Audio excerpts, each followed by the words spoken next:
Good morning. Yes.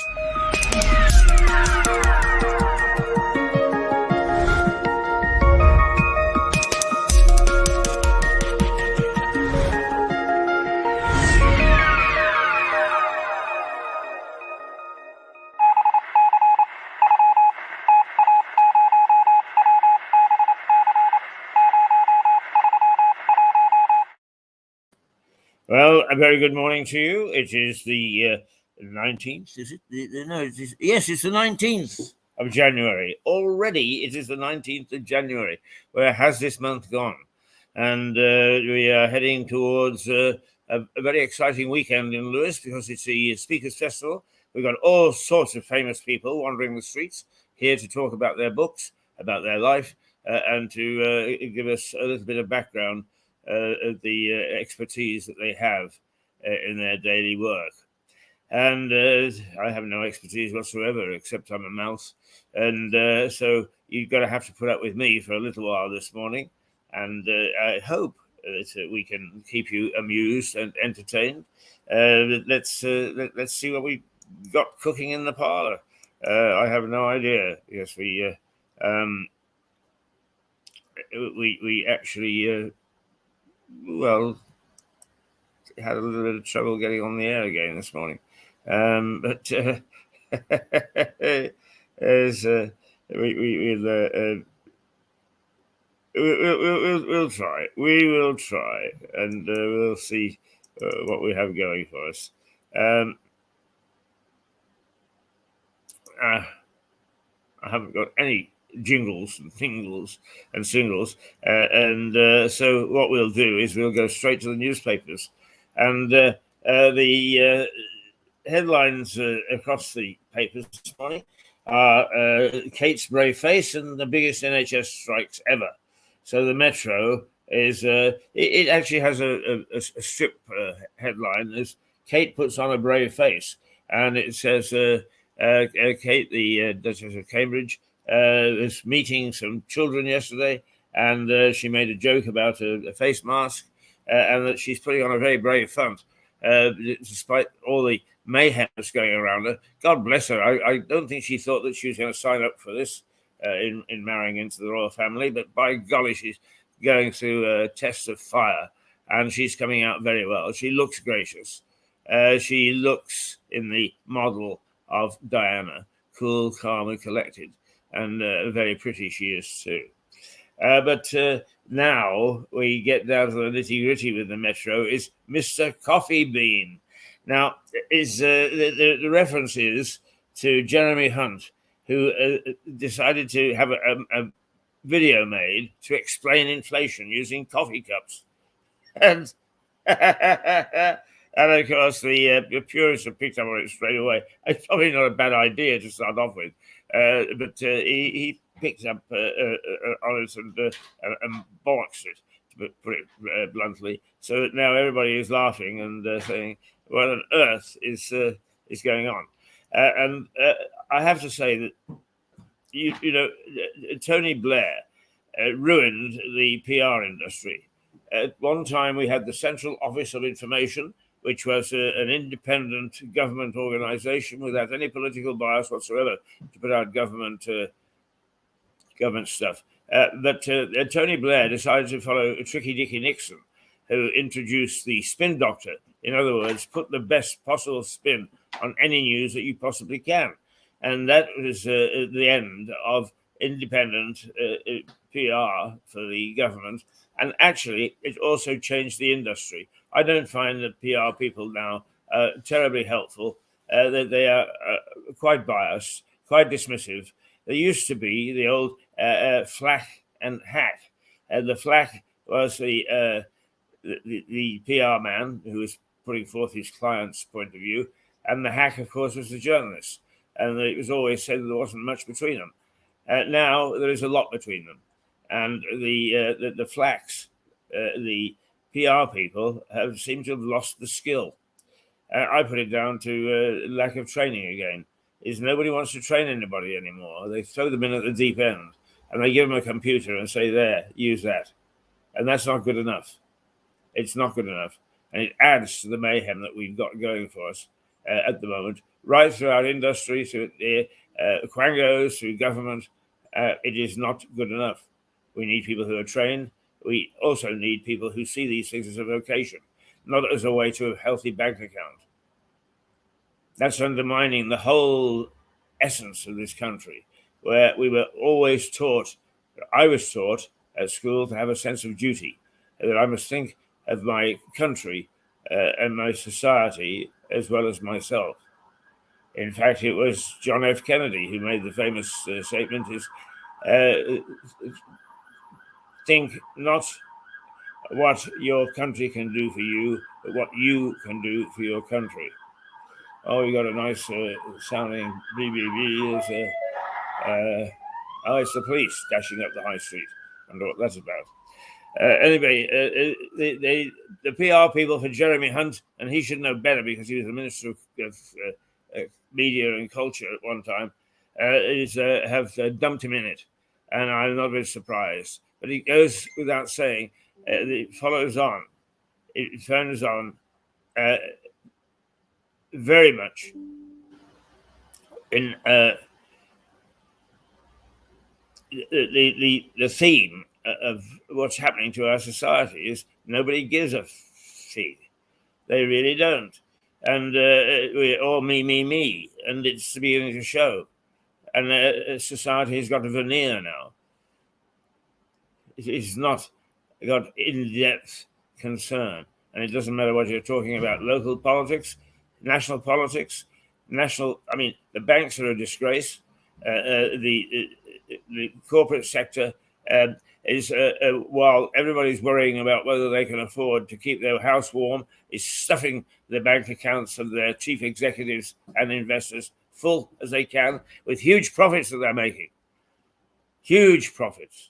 They run into the billions. So what do? They give it back to themselves. Not on at all. No, sir. Well, let's see, go to the mirror. A rich Tory tells skint nurses budget better. That's typical of what's happening. We've got elitists. I've always fought the idea of elitism. Some people are better than others. Some people will do better than others, will be more successful. That's natural. That's the way life is. But there are some who really do not know how to handle the fact that they are wealthy. And here is a Tory MP saying nurses are using food banks and are not budgeting their income properly. Well, it's all very well for you, and you don't have to worry about whether it's toothpaste or bacon. It just shows how elitist I am. What I should have said is whether it's bread or water. And they are rightly saying, hey, who is this bloke? He's nothing better than a backbencher, actually. He'll probably lose his seat in the next election. And the Daily Mail. As Treasury suggests Hunt has no plans to ease the tax burden in the spring budget, Conservative MPs plead with him to reconsider. Cut taxes, they say, or we're going to lose the election. And Jeremy Hunt and Rishi Sunak are proving to be quite arrogant in what they will do and what they won't do. They're not listening to their ministers. They're not listening to the cabinet. They are merrily sailing along. And they are behaving as rich people do. You know, they do not understand that some people have to make do on a very limited amount of money, and it's nothing to do with whether they're profligate or not. Not at all. So they're being warned, but I bet you they don't pay any attention. Is cut taxes or lose the election. Tories warned. The trouble is that the past governments have been dictated to by the backbenchers. The tail has wagged the dog. So I rather suspect Sunak wants to hang on to control of Parliament, control of the government, and not have a bunch of backbenchers rebel and create problems for him. But there are some things he must listen to and some things he must not. and I would suspect that right at this very time is the raising taxes, we pay enough as it is not going to be a popular approach at all. The Daily Telegraph, Dyson, the man who manufactures the sweepers, vacuum cleaners. He says it's stupid and short-sighted policies that are holding back the economy, and I think that probably he has a point. He says the short-sightedness and stupidity is in the government's approach to the economy is really holding it back, and it's about time that they got their fingers out. The issue of Kate has a slot for King Charles, because is Charles going to start behaving like a king? He has taken his offshore wind farms, and he has taken the money that they generate, and he's put it into the public purse. He's said, here, have this money to help out. Everybody's having a bad time. I happen to own these. They're making a huge profit. Will anybody follow his example? No. What they'll do is they'll bring out the fact that he talks to trees. You watch. When a member of the establishment breaks protocol and sets a standard like that, all those who are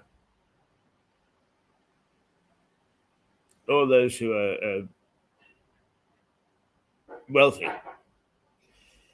don't like it, because it means that there's an anticipation, an expectation that they should do the same thing, and that digs into their bank accounts. Oh, dearie, dearie, dearie me. Okay, the Daily Express, normally the newspaper of the government, is it actually goes full tilt on this. Charles, 250 million gift to the nation. 250 million pounds is what this wind farm is valued at, and he said, here, have it. You can have it. And it benefits the country. The paper says his daughter-in-law, Kate, features on the same page with the paper describing her school visit as a child's play. Child's play. Let's see, the eye. Prepaid meter scandal grows. 99.99% of courts warrants are waved through. Now, this is all about the fact that a lot of people have, for their energy, they have a prepaid meter. They put in a fiver, and then they use up a fiver. And when the fiver is gone, the meter goes click, and it cuts off their power supply. In this weather, that is dangerous, I would say, to the least. But what the power companies, the energy companies, can do is they can then cut off the entire service to whoever it is that isn't paying the bill. And then they take them to court. They actually do take them to court. And it turns out that nobody, it's the whole idea of a defense goes out of the window.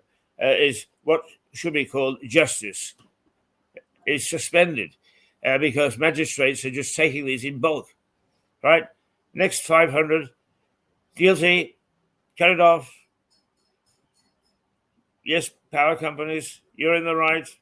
Go after them, sue them, take every last scrap of whatever is of value just to pay your bill.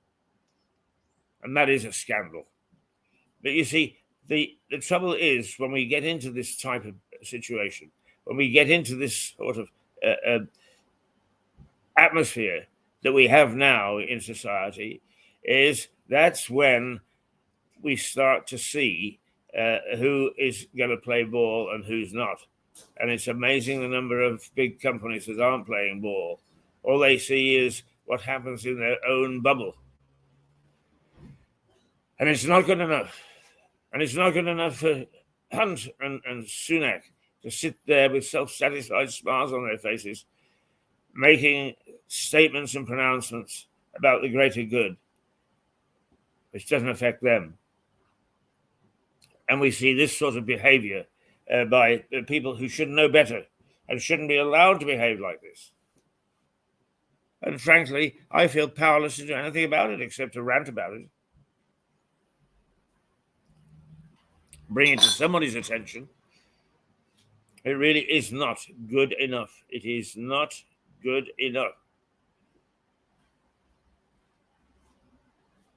The Times.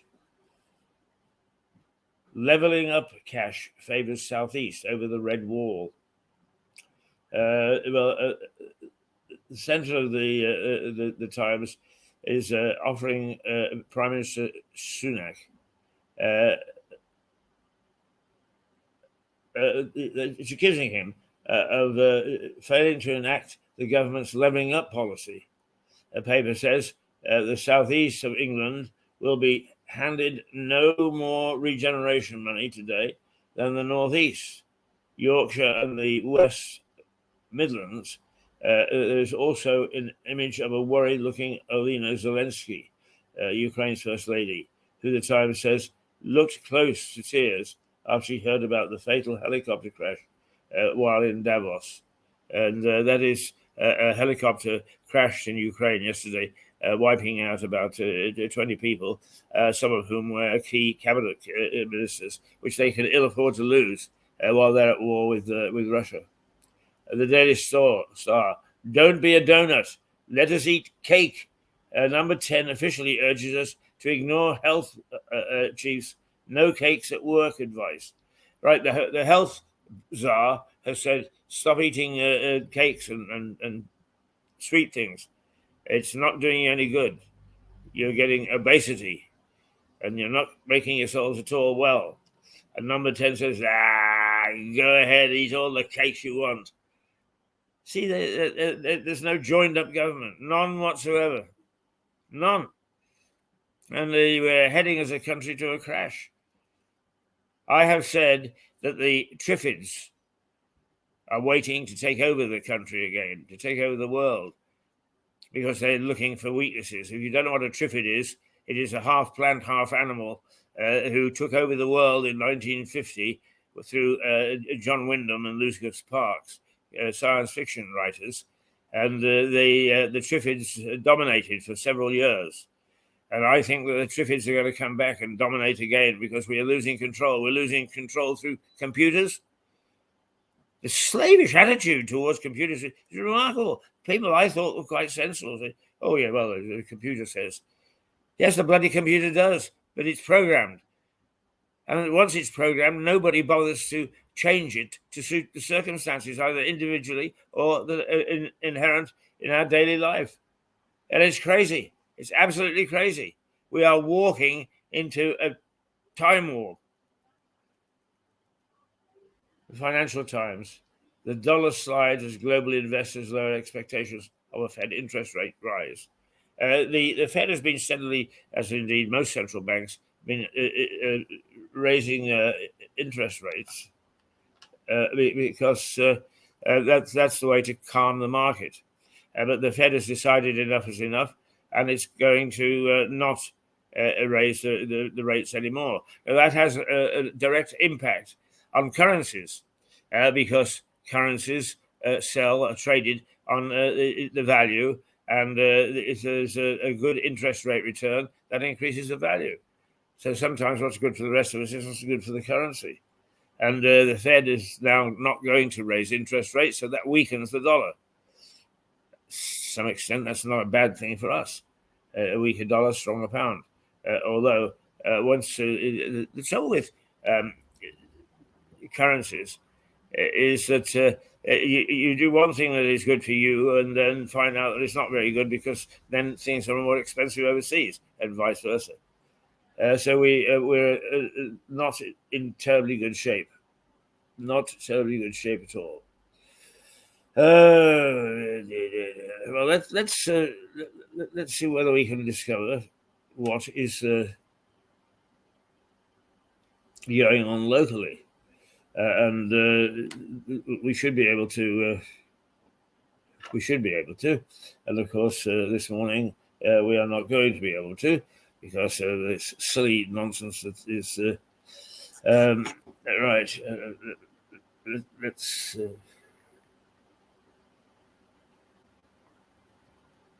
No, I think. Oh, there we go. There we go. We got the papers back. So what we should be able to do is to do that and that and that, and then we can take a look at where we're at with local news. One big thing is that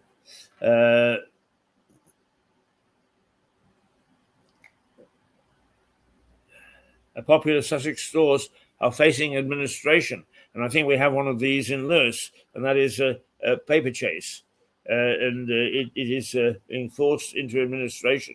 So it means another high street shop will bite the dust, weakening the power and the versatility and so on of the high street. Now, here are some of the main stories. Another one that affects us in Lewis is a former pub and hotel on the A27 could be turned into Starbucks, and that is the Newmarket, which is just on the edge of Lewis as you get onto the bypass to go into Brighton. And it looks as if it's had its day. And as a pub, it's always a strange location, I think, because it had to rely upon passing trade. It didn't have regulars who popped in for a pint after a hard day's work. And it could be turned into a Starbucks coffee place.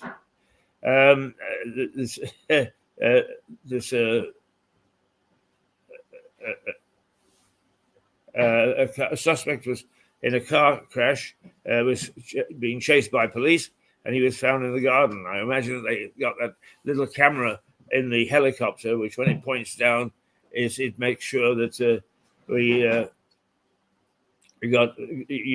can get plenty of idea of where somebody who's being chased by the police is hiding. An influx of potholes across West Sussex to be repaired as soon as possible. Ha ha ha! That's been a constant battle. Is potholes, and every time they say they're going to do something about it, they don't. Two boys who beat dad in a park in a vicious attack have had their sentences reduced. We're always reducing sentences, apparently. And it's not very good, really. It's not very good at all. Right, a major road closed again just hours after a crash. Let's read the full story here. And the full story here is that we're not getting the full story. Oh dear. It is really one of those mornings. It's not coming through. All right. It's going to reach 4 today, and right now it's 0 outside. There's going to be a bit of light cloud, but generally sunny. And everybody was saying to me, Keith, you've been expounding the fact that the middle of this week we're going to be snowbound and so on. And I was going on good faith in what the Met Office is saying and what the BBC Weather Service is saying and what many other services, weather services. But in fact, the forecast for today is that it's not a bad day at all. Not a bad day at all. So where are we? Where are we in terms of the weather? It seems to defy everything. And in defying everything, it's,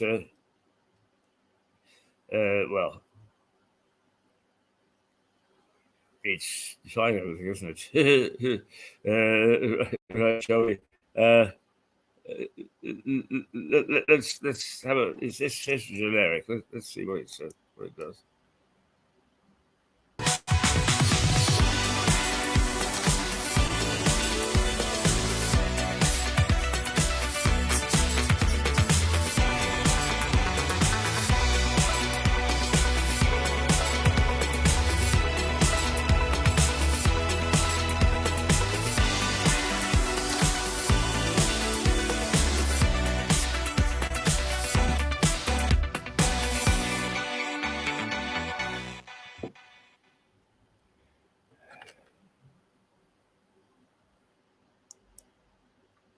Okie dokie, okie dokie. I'm fixing things on the run this morning, and I'm afraid that it interferes with my train of thought. But I'm sure there's something to do with the cold that makes things not work the way they should. It's either that or it's the operator. Ha ha ha. Well, it could easily be the operator because I'm completely and utterly hopeless at these things. And so what I'm going to do is I'm going to pick something out and play it and see whether we can actually um, calm ourselves a little. Calm ourselves. And why not? Why not?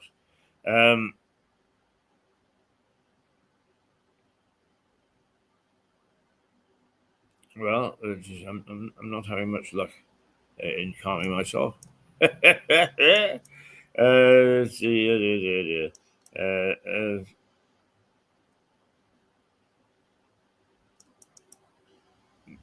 No, we're fumbling along at the moment, just fumbling along, and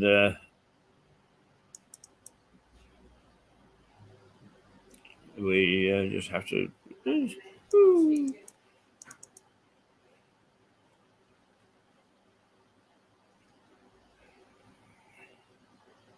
Tell you what, let's go to Ghost Train. It's always a good standby, and everybody loves it.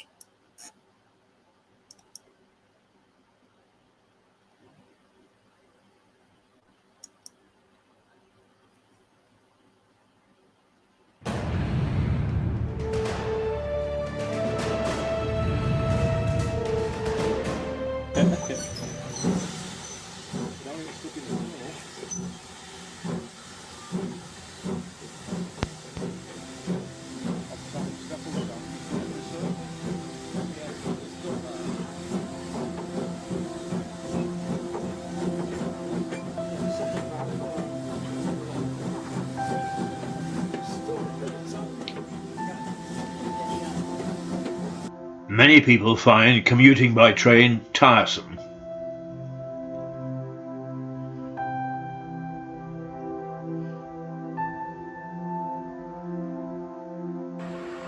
But one of the pleasures of taking a train to London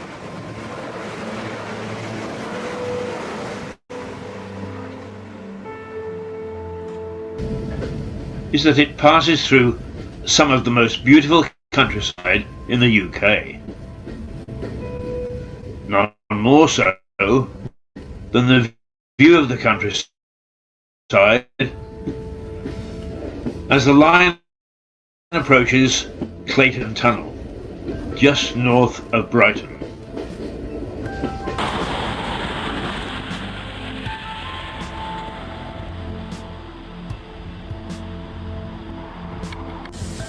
The tunnel is the longest on the line, at 1.25 miles, running under the South Downs.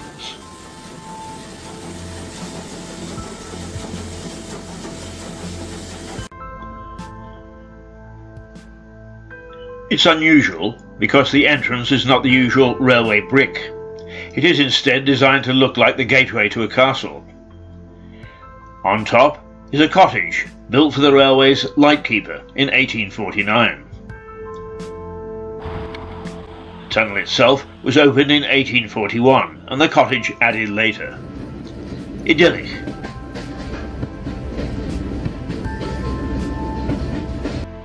But after 1861 it became a nightmare, or at least for those who believe in ghostly goings-on. In August of that year, a night train left Brighton, travelling north to London.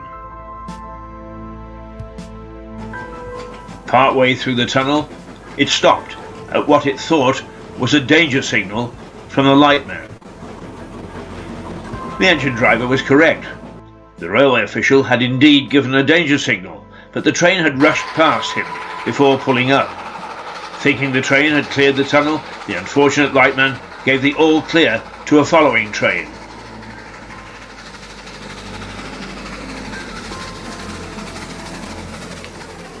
And and it slammed into the back of the first train in the dark, killing 23 and injuring 176 more.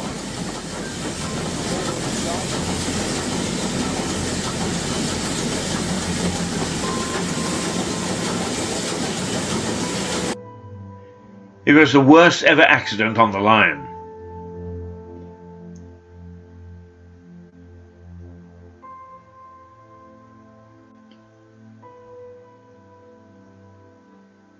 And people walking on the downs over the underground passage have reported hearing the screams of the passengers as the trains piled into each other. The line is now also a direct line from Lewis.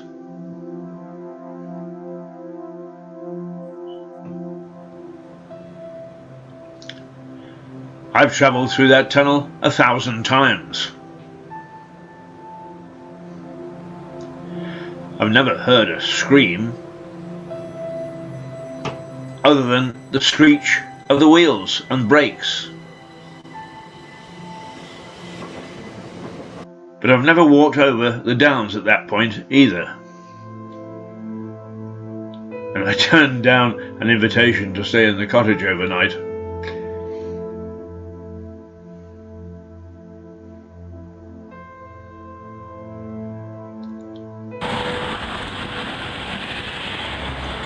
In fact, I get tense each time I go into the tunnel, knowing what had happened more than 165 years ago.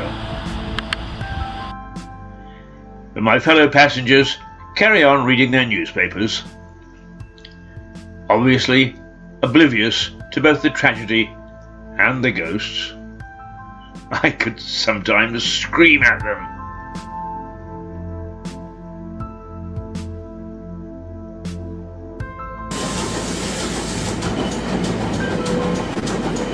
The ghosts of Clayton Tunnel. Eerie.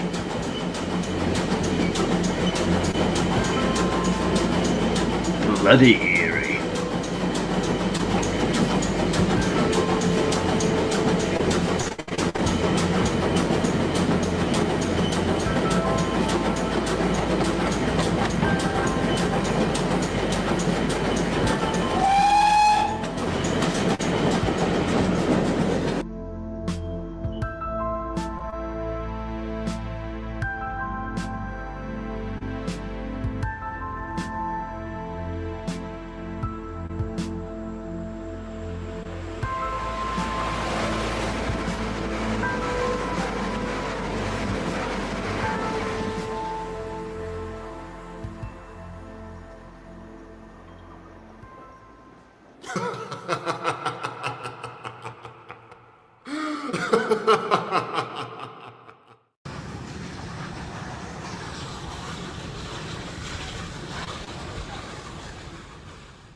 I was going to abandon ship there for a moment because a monitor was showing no picture coming through, but I think it was the monitor rather than the distribution, and it looks as if it's all right now. So let's remind you who it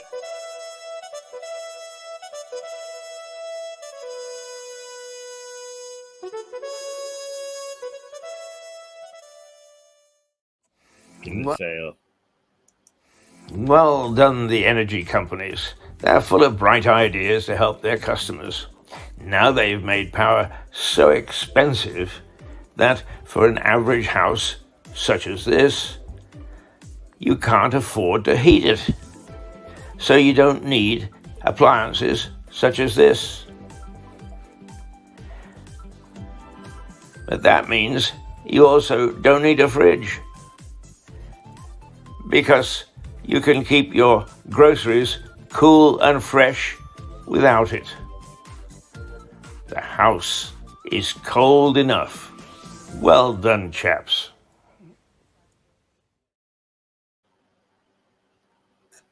Well done, chaps.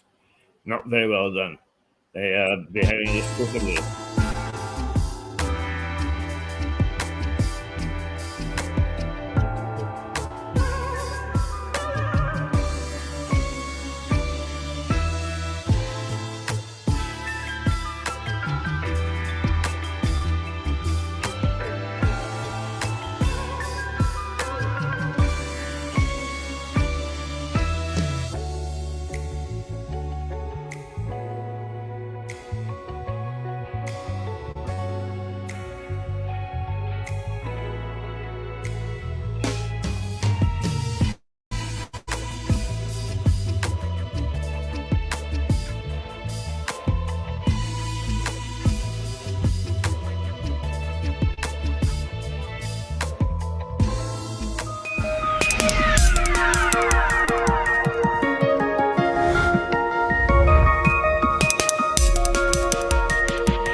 It seems to be partly our provider, and these things do happen. You can't blame them. But it needs a stuttery old program, doesn't it?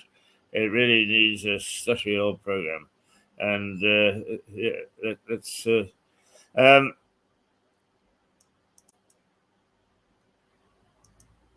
let's take a look at some of the things that we've done in the past, and this is going back a couple of years, but some important stuff or interesting stuff, and we mustn't knock it too much. Let's see, some documentaries, I think. Yes.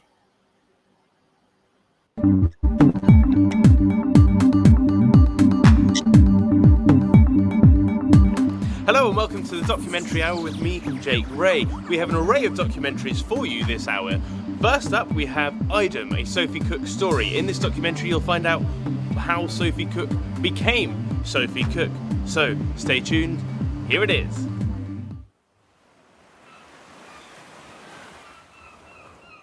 I took Sophie and I murdered her and I buried her. And that nearly killed me.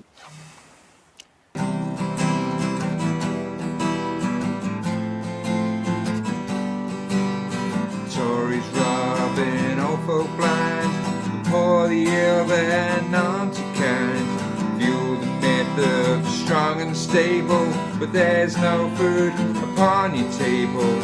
United fighting for what's right, out of the dark into the light. We'll raise the red flag, not the blue. Fight for the many and not the few. I'm not defined by what's between my legs. I'm defined by what's in my heart and between my ears.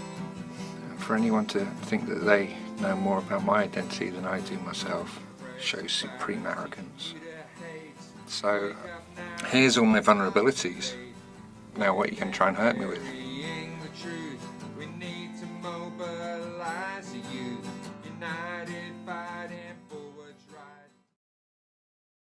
I've known that I was transgender since I was about 7 years old. At first it started off as a state of confusion, a state of unease. And predominantly through my childhood that was it, because I didn't have females in the house apart from my mother, so I had no one that I could look at and go, actually I identify more like them. So it was a very male environment. But it wasn't until about 98, 2000 that I actually started to work out what this meant. And at that point I realised that I had to transition. So I went to see the doctors and then I started on hormones. And then my partner got pregnant and the plan was that our child would have two mothers. But on the day that my son was born, he had a massive seizure.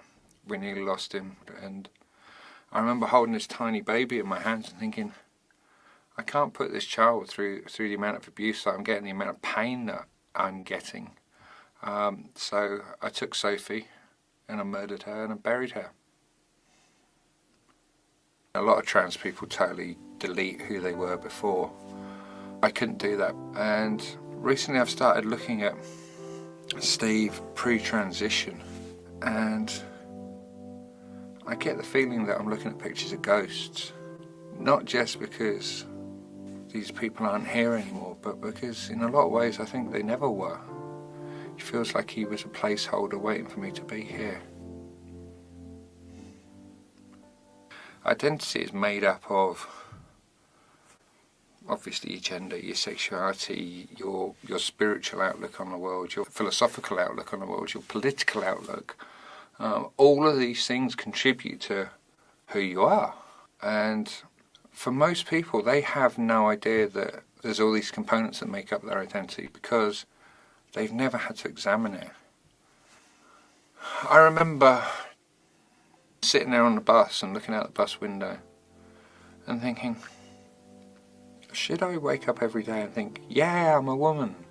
I don't do that, because the thing is, no one wakes up every day and goes, yeah, I'm a woman. Genetic women don't do that. Steve's identity was confused, and it was a mishmash of things. There was no coherence to it because there was this big component of it that was at 90 degrees to the rest of it, and that just threw everything else out of kilter. It was only when I actually transitioned and came out that final jigsaw piece just slotted into place, and then you could see the whole picture. And that's been a very interesting realization, to realize that all of the component parts were already there, but the key part that actually tells you what the image is was the one that was missing. I went from a lifetime of being suicidal because I wasn't me to then becoming me and losing everyone else. The disappointing, upsetting thing was that at the moment that I actually became me and stopped feeling suicidal because I wasn't, I then started feeling suicidal because I was on my own. Say, family social events. Steve would be hiding in the corner because he was emotionally disconnected from things. I would be the centre of attention. I would be getting involved in everything because I have this love of life and this love of people now that Steve was never able to have. And yeah, I've been robbed of that. When you're a social person, to be utterly isolated and totally alone can break your heart. It breaks my heart every single day that I'm not with my children. To me, identity is finding who you are and finding your own place in the world. It was a lifelong journey. It was a journey that I started as a kid when I was confused, and it's a journey that I'm still not at the destination, but I'm at least on the right road now. Raise the red flag, not the blue. Fight for the many and not the few. We'll fight for the many and not the few. Fight for the many and not the few.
Who am I? Well, I'm Sarah Thomas.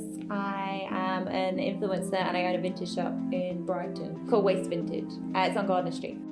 I've always been very happy with Lydia's Groom. I cannot recommend her enough. We've come back every time, and every time he looks amazing. He just comes back all soft and fluffy.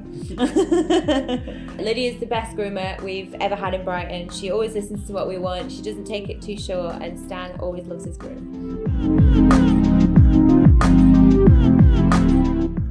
Yes, I'm planning on coming to the new shop. I'm really excited to see what she does. We have her been groomed in a few different places in Brighton, but Lydia's the one that we found that we absolutely love, and we'll always go back to her now. Just the customer service. Like, Lydia's just the best in Brighton. She's so friendly and lovely.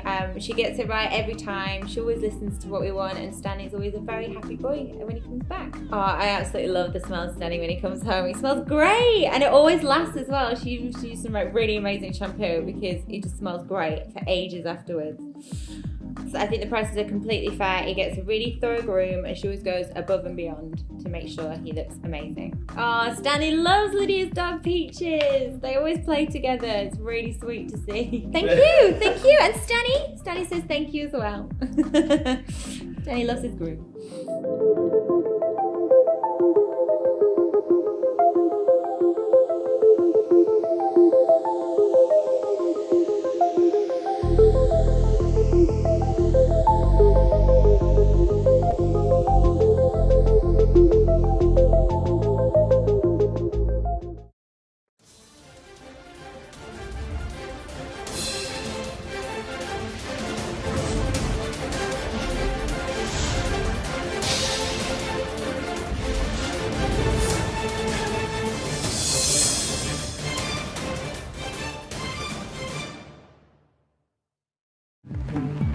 That was fantastic.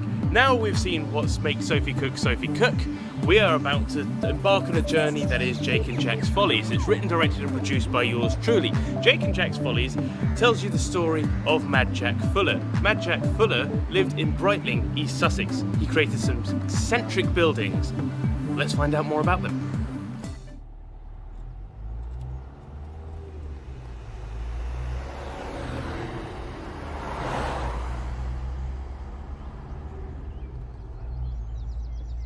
I always find it strange how two people can experience and view a place in completely different ways. Jack Fuller was born into money, and at the age of 20 he moved to Brightling in East Sussex after inheriting land and a fortune from his uncle Rose. At the age of 22, Fuller became the Member of Parliament for Southampton.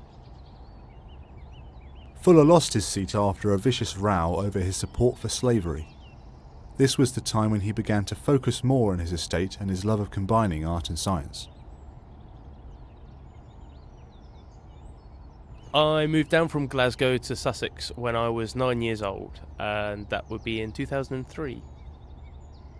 I first saw the Follies when my granddad was driving me through Brightling, and I remember looking at them and just asking him what these strange buildings were.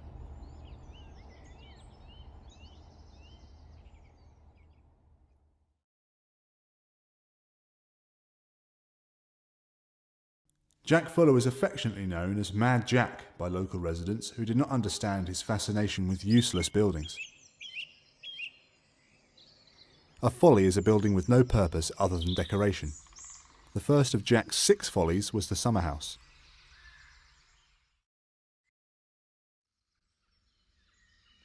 Jack was a keen gambler, and he entered into a wager that he could see the spire of Dallington Church from his window.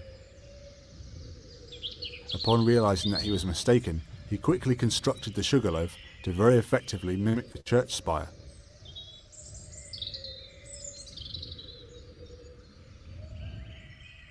I looked out of my girlfriend's window and I saw this strange building in the distance, and I asked her, what is this strange building? And she replied that it was the Sugarloaf.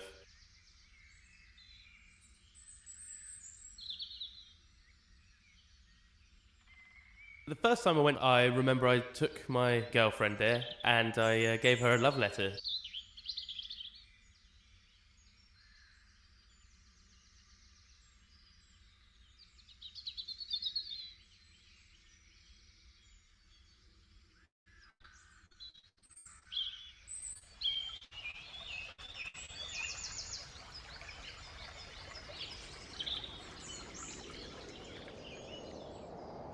The Rotunda Temple was built to hold artwork, most notably paintings commissioned from J.M.W. Turner.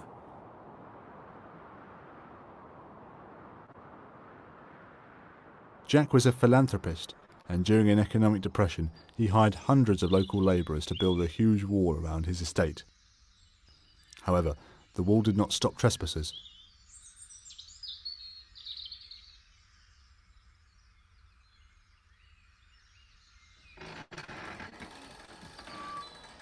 You know, we all thought the temple was full of art, and I was a bit shocked to find out that there was none. All I found when I first went in was graffiti left from the Canadian Air Force that was stationed on the estate during the Second World War.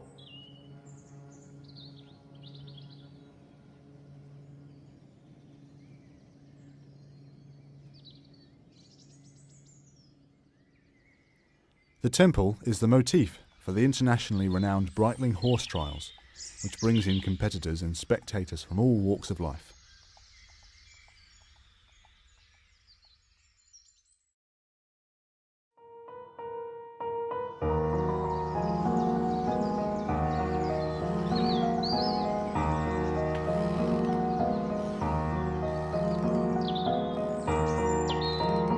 The Hermit's Watchtower was built so that Jack could survey his land and have views of the sea.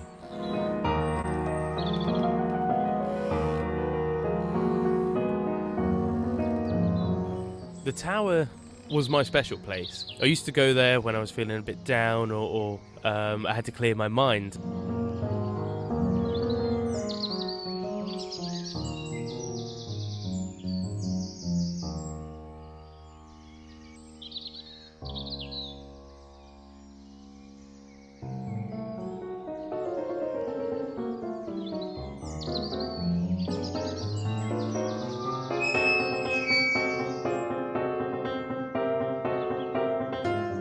As you go up the stairs, on the right-hand side, my girlfriend's initials are still there. Mine, well, are not there anymore.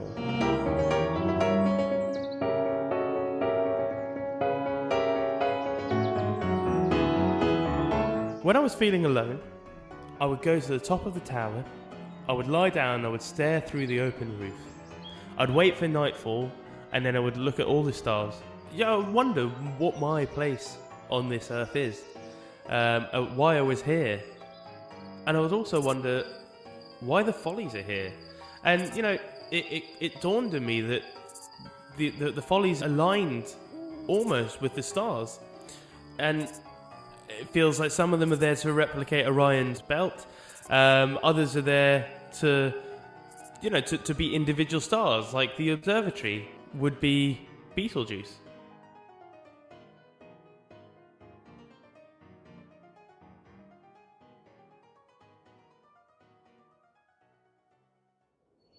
I've heard some people argue that the observatory is not a folly as it serves a purpose, but don't all the follies serve a purpose? They serve our local history, our culture. When I first came to Sussex from Glasgow, I was such an outsider. People had no idea what I was saying, and I had to get something to point me in the right direction.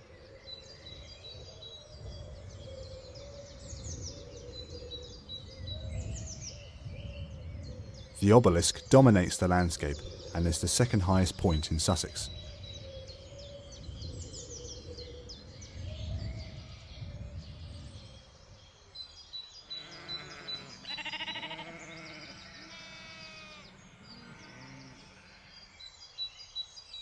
I remember looking up at the needle and realising that it pierces the vast, uninterrupted sky.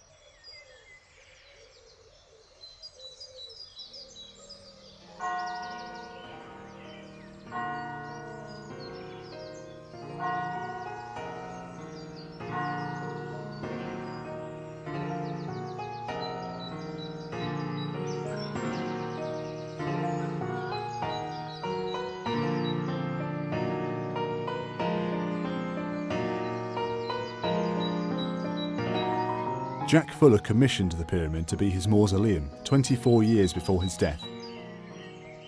This immense structure draws attention away from the Thomas à Becket church, in whose graveyard it stands.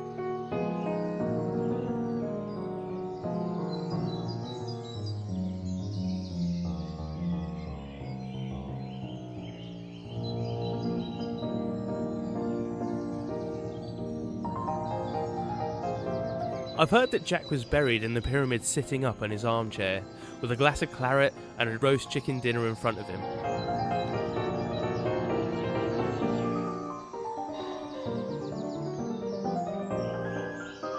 The Follies are all focal points, but don't let them fool you. Their place in the landscape belies their size and their distance. In the beginning I was hungry to consume them, and I had rushed to each one in turn. But a short distance turned into a mile, a run into a trek. At last, I grew to love the surroundings and adopted the Follies as guides rather than destinations.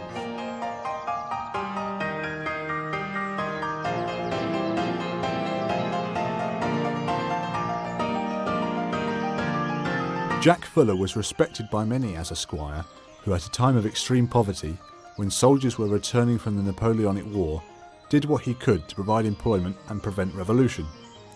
He was ridiculed by others for his views on slavery and his obsession with erecting follies while people were going hungry.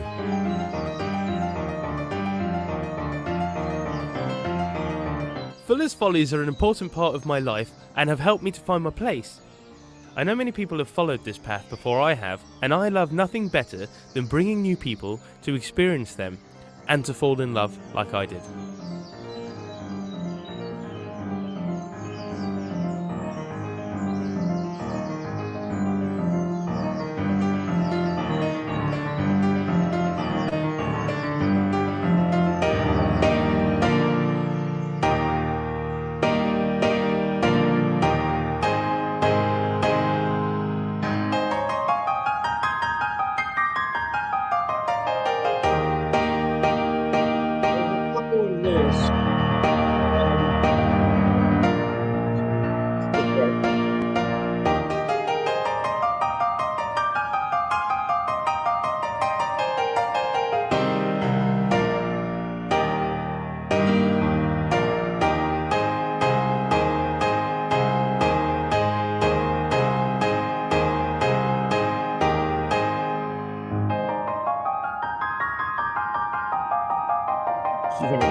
If you would.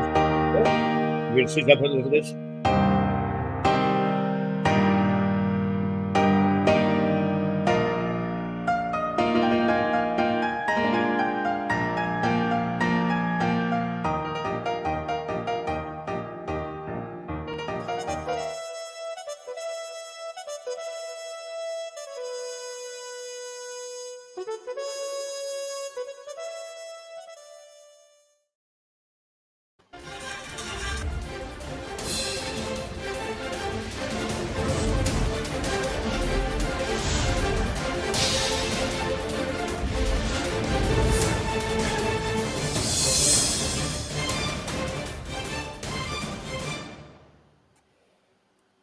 Now, we have all had one.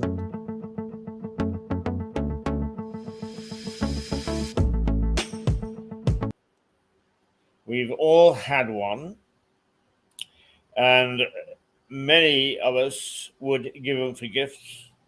Many of them would have them on our desks, and many a student had it tucked in his inside pocket. It's a Parker pen. And I have with me right now, I'm very pleased to Peter Metier, who was responsible for many years for making sure that we had one of those pens in our pocket. In fact, you did an incredible job in taking it would be a small factory in New Haven and turning it into a world beater. No, I think you've got some of your facts wrong. Then put us straight. Well, I was at one stage, at the latter stages of my employment by Parker Pen, I was a director. I was a director of the UK company, and I was also a director of the Parker Pen International, the worldwide company. I was never managing director. I had various roles. I was the marketing services director, which looked after advertising and point of sale and things of that sort, and market research, which was a very important part of the business. I was also the personnel director. And I joined the company in 1976. when the company was a wholly owned subsidiary of the American Parker Pen Company, based in Janesville, Wisconsin, and run by the Parker family.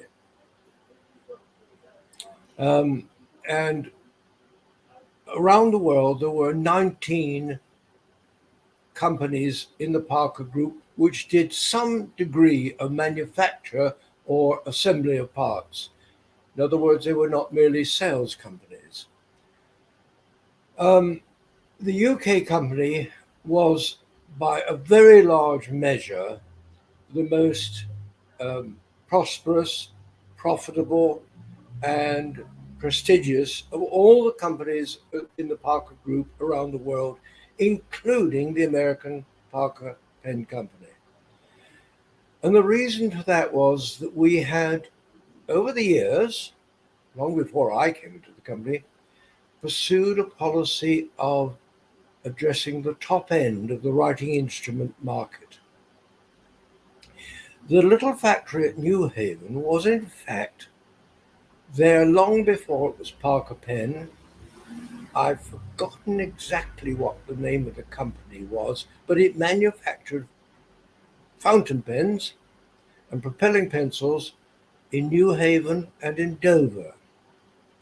And in the early 70s, the Dover factory was closed down and all concentrations in Britain was concentrated in New Haven. But we were the number one brand in the UK as a sort of quality brand.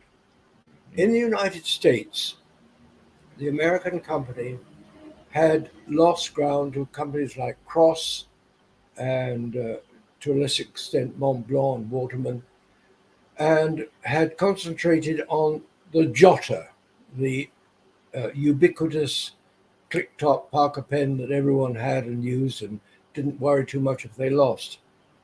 Whereas here we were producing, at the top end, we were producing fountain pens and propelling pencils in solid gold, not gold plate, solid gold. And around the world, they were kept in the safes of the local chief executive and used for such things as signing international treaties, company takeovers, that sort of prestige event. And the pen or pens were given to the principal signatories. And indeed, we had some kept in our managing director's safe, and they were made for us. The barrels and caps were made for us by Johnson Matthey, who are the principal bullion users in the UK for all sorts of things. How did they find New Haven? How did who find New Haven? And Parker International, or Parker in America? The Parker family? Well, because there was a pen factory there, and its name I forget escapes me, but it was a popular sort of school fountain pen. Because don't forget, every child at school used a fountain pen. Yeah. That was their principal writing instrument after they graduated from the stick pen, which went into a hole in the desk. Yeah, that's right. An EQL, I think That's we called right. it. In fact, you had one of your duties as a monitor was to fill up the inkwells every morning. I'm old enough to remember that. And eventually, the Parker family overstretched itself. It bought the very well-known employment agency, Manpower. And Manpower was also a worldwide company. And in fact, with turnover, I think several times bigger than Parker. But they bit off too much more than they could chew.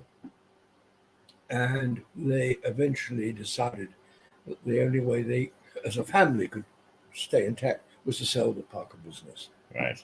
I mean, when is it a case of they didn't know what they were doing with Manpower, or that it was just too big a slice of... Too big. Yes. Too big. Right. And where did you enter the equation? Right. Well, we got wind, or were told perhaps officially, that that the Parker business was going up for sale. And in fact, I can claim to play one very small part, even if it was only a couple of sentences. I, as a fairly new boy, this was, I think, 82 about then, maybe 81, 82. I've lost track actually. I'd have to look at files. I said, well, we're the most successful bit of the Parker pen. How about we bought it? And my colleagues, this was in we call it the top management group, we call it the policy group. And my colleagues sort of said, well, what do you mean? How do you mean? Well, I don't know quite, but I've got a very good contact in the City of London, whom I've known for some years. And he specializes in mergers and takeovers. Do you mind if I go and talk to him? And I did so the following day, and he came down the day after that and met us all. And he said, yes, what you could perhaps aim to do is what's called a leveraged buyout, a leveraged management buyout. In other words, the management doesn't have to put up very much money. They have to find some, and the rest comes from major lenders who take the majority of the shareholders, and their objective in a management buyout is, as soon as feasible, you bring the company to market and you float it, and everyone makes a lot of money. Well, we did just that. And when our then managing director, Jacques Margry, who was a Frenchman, when he left France in 1940 under shock and shell and bomb, approached the Parker family, they were delighted. They were delighted. He had a good standing because the British company was so successful. And they said, if you can do this, we can think of no one we would rather sell to. So that was getting off to a wonderful start. And then my contact in the city, he started to find people who might come on board. Well, the next few weeks were very hectic. I almost can't recall them. They're all a bit of a blur. We got perhaps Britain's best known management buyout guru, who I think has only very recently died, John Moulton, who's been in the news for the last 25 years. And he came and sort of pulled all the threads together. And so we went ahead. I took out an extra mortgage on my house to raise my share. And I think I bought, all the shares were, a new share structure created. I think I bought 25,000 £1 shares and had to raise £25,000 to do so. And one or two of my fellow directors were allowed to buy more, and there were some senior managers who were allowed to also purchase shares, down to, I think, about 5,000 shares at the lowest level. And for the managing director, I think he bought 50,000 shares, or put out the money to provide 50,000 shares. And of course, there were whirlwind trips all over the world to tell all these 19 subsidiaries what was going on. And people were catching planes and coming to London and down to New Haven to say, what's going to happen to me, and all the usual things. However, it went ahead, and I can't remember again the date. I think probably 1983. We became the nominal chief executive, and other directors are now of Parker Pen International. And again, quite a lot of trips made bind us as individuals to different countries. I went to Australia, I remember, and to Japan. And I also companies in Europe. We had a German company in Baden-Baden, and in France, where we had a factory. So we all scooted around the world telling people, yes, your job is secure and this is how it works. And, we'll have a meeting soon to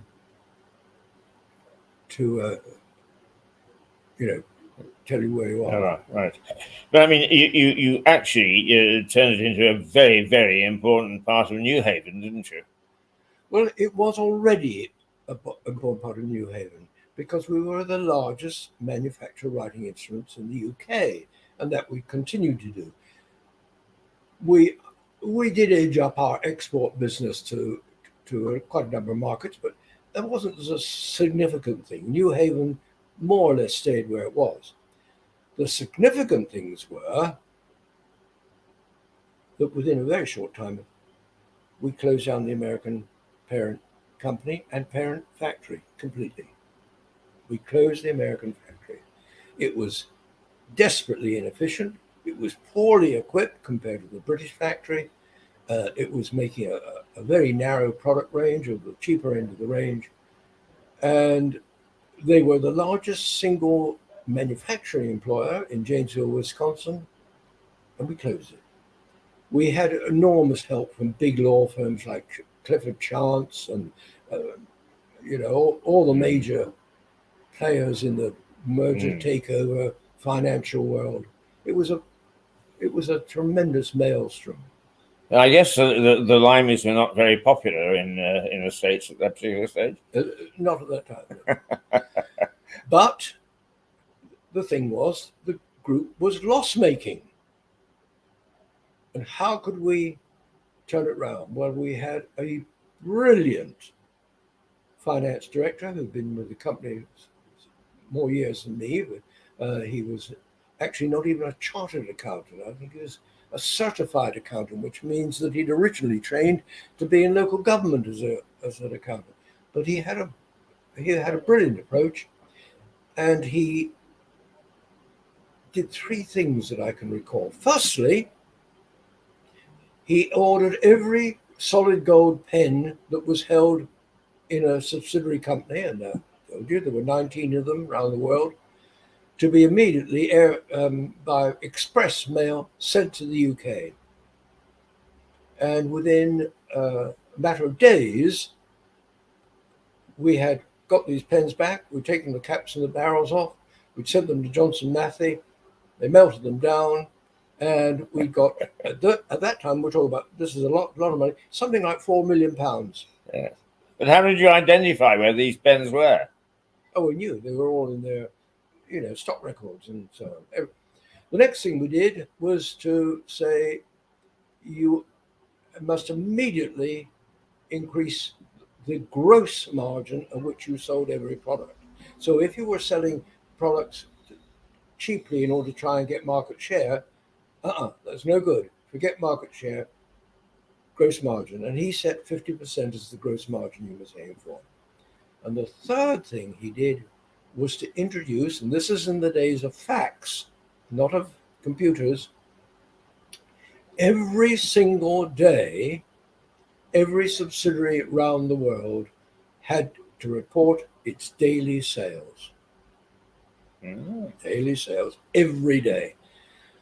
And believe it or not, by that simple pressure, in other words, reducing the high value stock and daily reporting, increasing gross margins, the business, which was been severely loss-making worldwide, became into profit.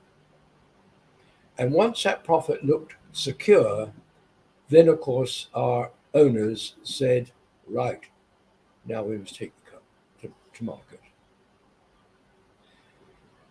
And this, I think it's 1987. We decided that we would go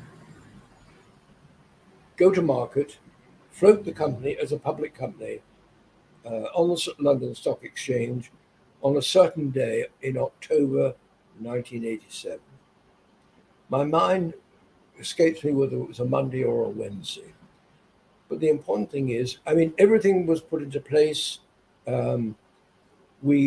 Each manager who had a share of the shares, like me, we were permitted to sell up to 25% of our holding.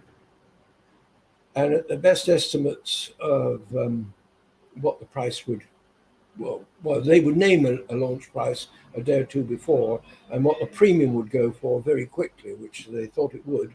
I mean, in other words, the market would, within 24 hours, would want to snap up everything they could get a hold of, and that would push the stock market price up. Well, I think I stood to make about 1.2 million or something like that on their estimates. Not a bad day at the office. No, for my £25,000 investment, don't forget. And I'd also done And the risk. Hmm? And the risk.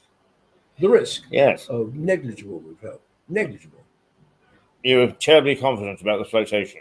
Absolutely. And it turned out to be Black Monday. The famous Black Monday in 1980s. Right. Or it was Black Wednesday. I can't, but it's the fact when the stock market collapsed in a single day and we had to pull the flotation at sort of 8 o'clock that morning and stopped it. And we'd already registered it as a PLC because you did that first. And that got cancelled within a few days. So a lot of fees involved, of course. Huge amount of money went out of fees. Yes. And it had to be pulled. And what to do? Well, after a good deal of hemming and hawing, it was decided by the major shareholders, which is all the people proud of this outside money, that we should go for a private sale. And the person who came up was Mr. Rubin, the famous Rubin family. They're still around. Two sons, I think old man Rubin is still alive. The two sons are very well known. They're in the Sunday Times Rich List every year. They owned at the time Reebok, and they owned a famous brand of Revelation for luggage, but they own Reebok as well. He came, obviously, we had him to lunch in the director's dining room. I didn't like him. Nobody liked him. Nobody has liked him, apparently. I mean, there's a girl in Lewis, whom I know very well, a Chinese girl. Her husband is the pilot of the Rubin's private aircraft. He was a pilot for Buffet, Warren Buffet. And she acts as the air hostess. But it's the two sons that fly mostly down. Well, there was still a lot of people coming and going. The managing director and the finance director were, I think, possibly in Chicago when I, as the most senior sort of resident director, was approached by the Financial Times for a statement. And, you know, the way they do it, now or never, sort of in the next 5 minutes, about nothing about the Rubins had come made public, nothing about it, what was going on made public. And I said what I thought was the right thing to say, and it got quoted on the front page of the Financial Times. The management of the company are concentrating on beating the competition, increasing market share and increasing profits, and are not giving any real thought to the sale of the company. And we believe that proceeding as we are as a private company is in our best interests. Now, I said that. Actually, I did. Yeah, I said it because I believed it. I don't know what happened. I believed it strongly. I didn't want to sell the Rubins, but I also thought it protected the secrecy of what was going on. Unfortunately, Mr. Rubin misconstrued or read between the lines and phoned the managing director and said, "I'll get him out. I won't have him." And so to cut a long story short, I was got out. Oh dear. And my shareholding was bought back at valuation at the time. Now the company was now profitable, so the £1 shares were worth Yeah. considerably more than £1. So I did get quite a lot of money, enough to rebuild the garden house. But I didn't anywhere get what I would have got if we'd floated. And secondly, I was allowed to keep £1,000 worth of shares, 1,000 shares of £1. The company, in the end, Reuben pulled out at 5 o'clock on the day that it was due to be signed at 6 o'clock in the evening. The purchase, he pulled out, and a few months later, Parker Pen was sold to the Gillette company, which Gillette owned Papermate and subsequently Waterman, and the companies were all rolled up into one, and production was closed at New Haven and moved to our French factory in France. Oh no, moved to the Waterman factory in France. And so that's what happened. Oh, it's a saga, a city saga. And incidentally, I didn't come prepared for any of this conversation, and so a lot of it is just memory. It doesn't matter. It's fascinating, and I destroyed all my files before them.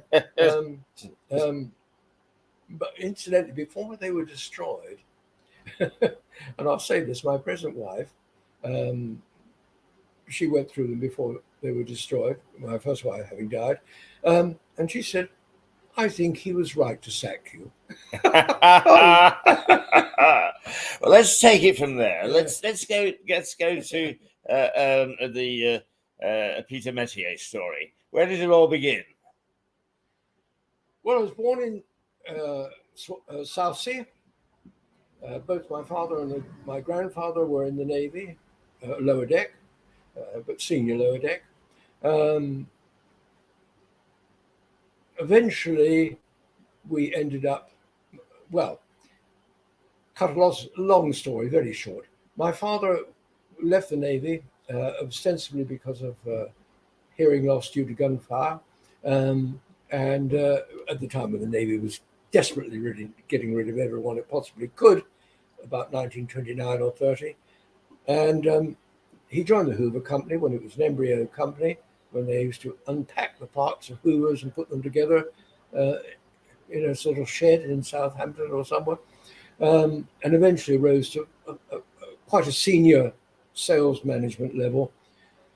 So that in 1940, when the Blitz sort of began, just on the early days of the Blitz, anyone had been in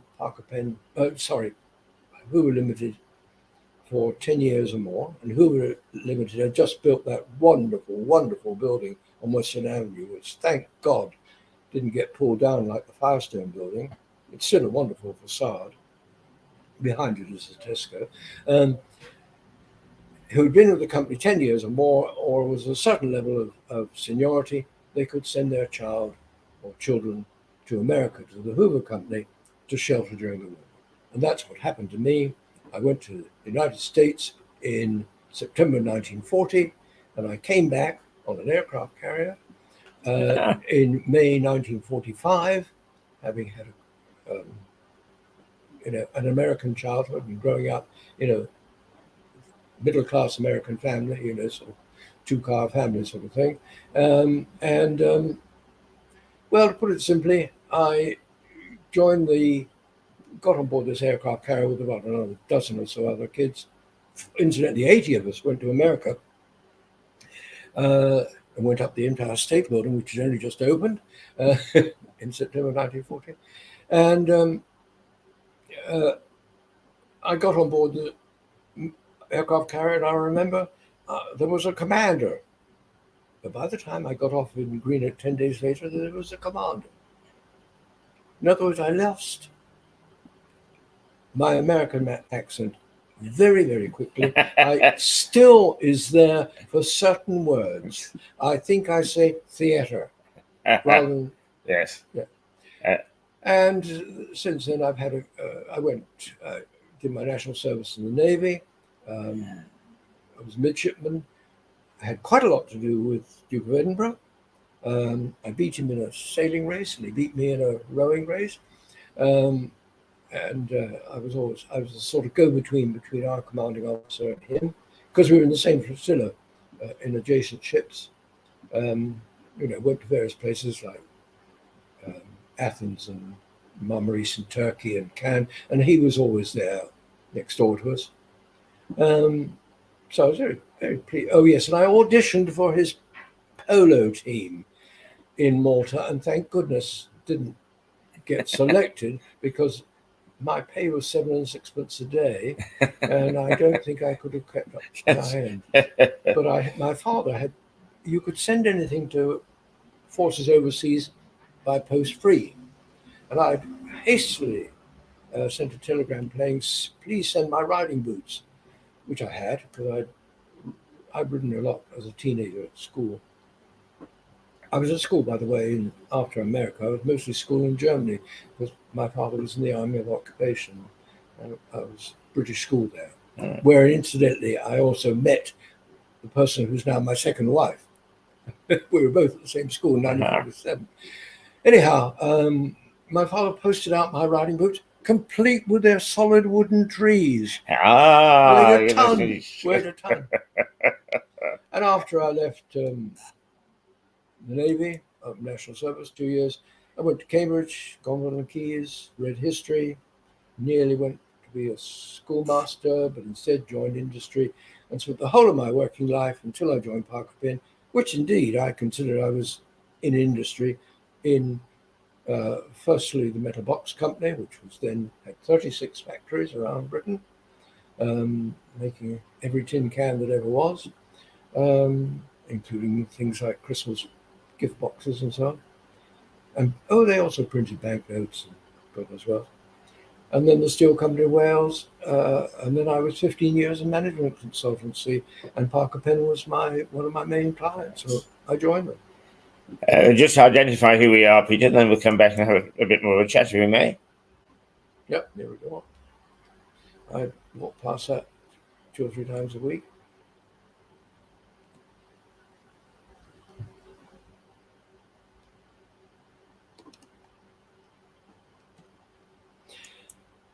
I'm sure there are quite a lot of inaccuracies in my Parker account because I didn't have any notes or anything with me. And well, I doubt whether he was going to pick apart.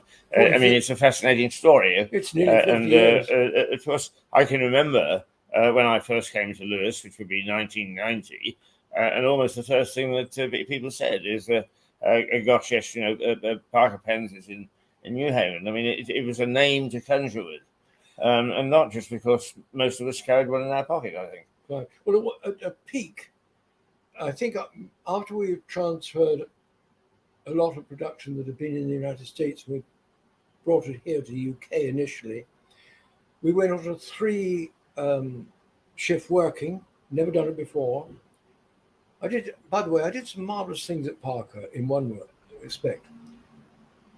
Because we were very profitable, at my instigation, and worked it through, everyone in the company, factory workers, which were the main element, office workers, and all the lower levels of management were an absolutely identical pay system and the identical number of hours work a week, and everyone was on health insurance, Bupa. A local surgeon told me, said, "My God, when you did that, we had about 500 varicose veins done in Brighton in the next couple of years because a lot of the work was standing." At the peak on the 3-shift system, we employed 1,200 people in New Haven. Normally it was about 750 to 800. So we were the major employer. Right. Now, what about Peter Metier, the man of the community? What sort of things did you get involved in Lewis during your time here? Well, I suppose the major thing was there were 2 or 3 things. Firstly, with this Parker shares that I had, the 15,000 initially,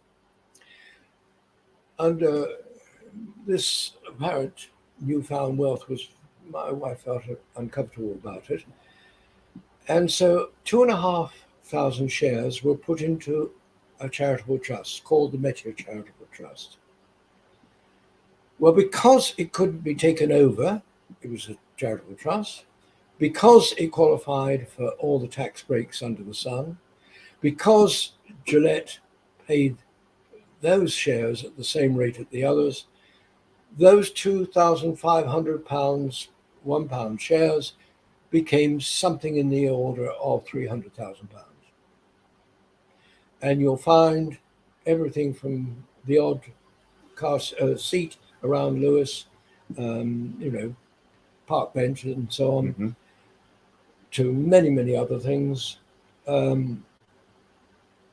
We gave away over the next 10 years or so, a bit longer, we gave away in total to world, national, but principally local charities and events, £400,000. With the collapse of the financial world in the 2009 or whenever it was, the amount of the capital left in the Charity Trust was down to about £230,000. And we approached the charity commissioners and said, are we allowed to give away the capital? And they said yes. And so you'll find that a third of the cost of the Linklater Pavilion was provided by us. Right. This is why the main room upstairs is called the Meteor Room. How we happened to become quite chatty and friendly over the next 3 or 4 years with Dennis Healy. Got to know him really reasonably well. He lived just down the road, didn't he? Yeah. No. And he was also on the initial committee of the Linklater Pavilion. And part of our price of giving $250,000 or thereabouts was that the pavilion should be named the Linklater Pavilion, because we, again, a close personal friend, ex-director of Shell, and in a sense, over the centuries, probably Lewis's largest single practical benefactor, because he stopped the inner relief road and he ensured the bypass got built and the tunnel. Right. You know about him, I hope. Not specifically. Oh gosh. Well, it's I don't know the detail. It's he lived up the top of the high street. No, he lived in Southover initially, in the Gables, the bigger house, right, facing the church. Yeah. What I was going to say to you is, believe it or not, from this bar in a very famous hotel, but in a small town, our reach is enormous. We've got somebody from Patagonia who regularly. So, would you explain what the Linklater Pavilion is? Well, it's on the Railway Wildlife Centre. It's an octagonal building designed by Roger Beasley, who also designed my present house. Lives in Lewis. And it's a centre for all sorts of things. That's all I can say. Or everything from school parties to people with learning difficulties are based there. Now, you asked me about me, though. The other two things I did, I was chairman of the governors of the Lewis Priory School for about 7 years during the history controversy and the rebuilding of the school, both of which I was very deeply involved in. And I was chairman of the Friends of Lewis for about 8 years. Now, all right, let's go back just very briefly. The Linklater Pavilion, the thing that astonished me was the first time I was in it is there is a live beehive in there. It isn't anymore. Has it gone? Yes, it's gone. Yeah. But the environment was something that was very, very much in your mind when you had that built. I didn't have it built. I helped pay for it being built. There were a host of organizations and people who were behind it.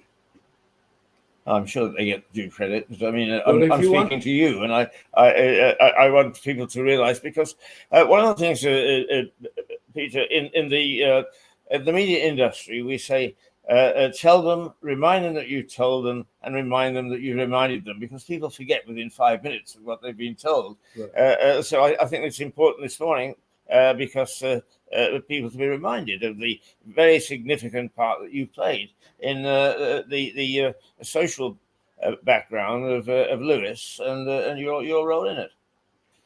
Well, I am very proud of the charitable trust. I mean, we were supporting things like, a play group that needed £100, for bits for the play group. The passing ons thing that goes, at the end of the school year.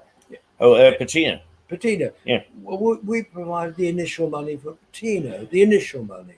The first skate park, we provided most of the cost of the first skate park, not the second one, which is out of this world, but the initial one. We backed a lot of things that Ruth O'Keefe was keen on. Oh, well, if you think of South Evergrange Gardens, there's a lovely metal fence all along there. In fact, it was chain link fencing, because the metal fence had been taken down and melted down for Spitfires. You remember that? Yes. Well, we paid for the complete rebuilding of that wall, and that fence. I think I remember it being rebuilt. Yeah. From one end to the other. That was charitable trust. That was one incentive that was the charity commissioners were not that keen on, although our terms of reference were the environment and well-being of Lewis, things like that. But the charity commission didn't exactly rap us over the knuckles, but said, hey, that's not for the relief of poverty and so on. But lots and lots of, lots of things. We actually then got the terms of our charitable trust tweaked to enable us to do things like that. The first round of these now 70 or 80 plaques on the wall in Lewis, we paid for a lot of those. And so it went on. But we also, I did all the admin for the first couple of years myself and solemnly typed all the reply letters, didn't even use standard letters, but we did draw, except for international problems. We gave enough money to UNICEF that my wife and I got taken to UNICEF's distribution depot in Copenhagen as a special trip. We did enough for Action Aid in Nepal to be invited to St. James's Palace and shake hands with Prince Charles, as he then was, because he was a sponsor of Action Aid. I visited Action Aid projects in Nepal. We did incidentally make a point of all the local things, wherever possible, either before we gave them the money to go and look, and that means either my wife or I, and Peter Linklater was a trustee, we did either go and see what they were doing to see whether it was a good idea, or after we'd given them money to see what they were doing with it. I tell you, remember right at the very bottom of the town there was that sort of cafe.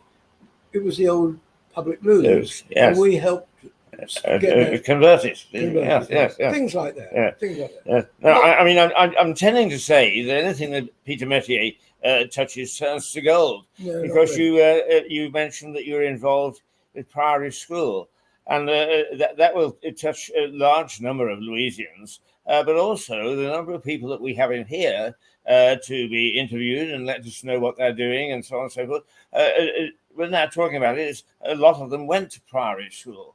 I hope you don't get Piers Morgan in. I think that he might think that we're small potatoes.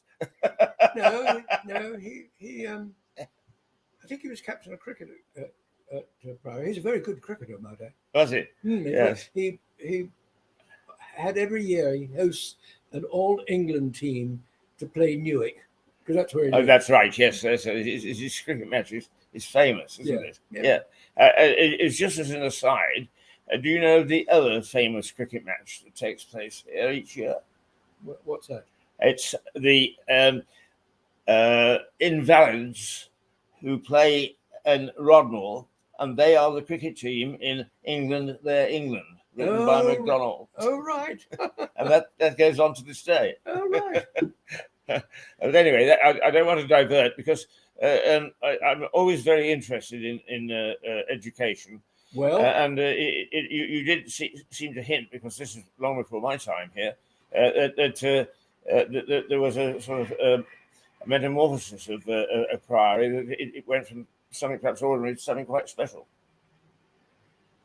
oh no, that's nothing. Oh, I mean, it'd take a long time to sort out my head about Priory, except Priory started off on the best foot possible. It was the merger under Boris Ford, who was Professor of Education at Sussex and was a driver of the comprehensive movement nationally, I think. I think he was sort of played a national role.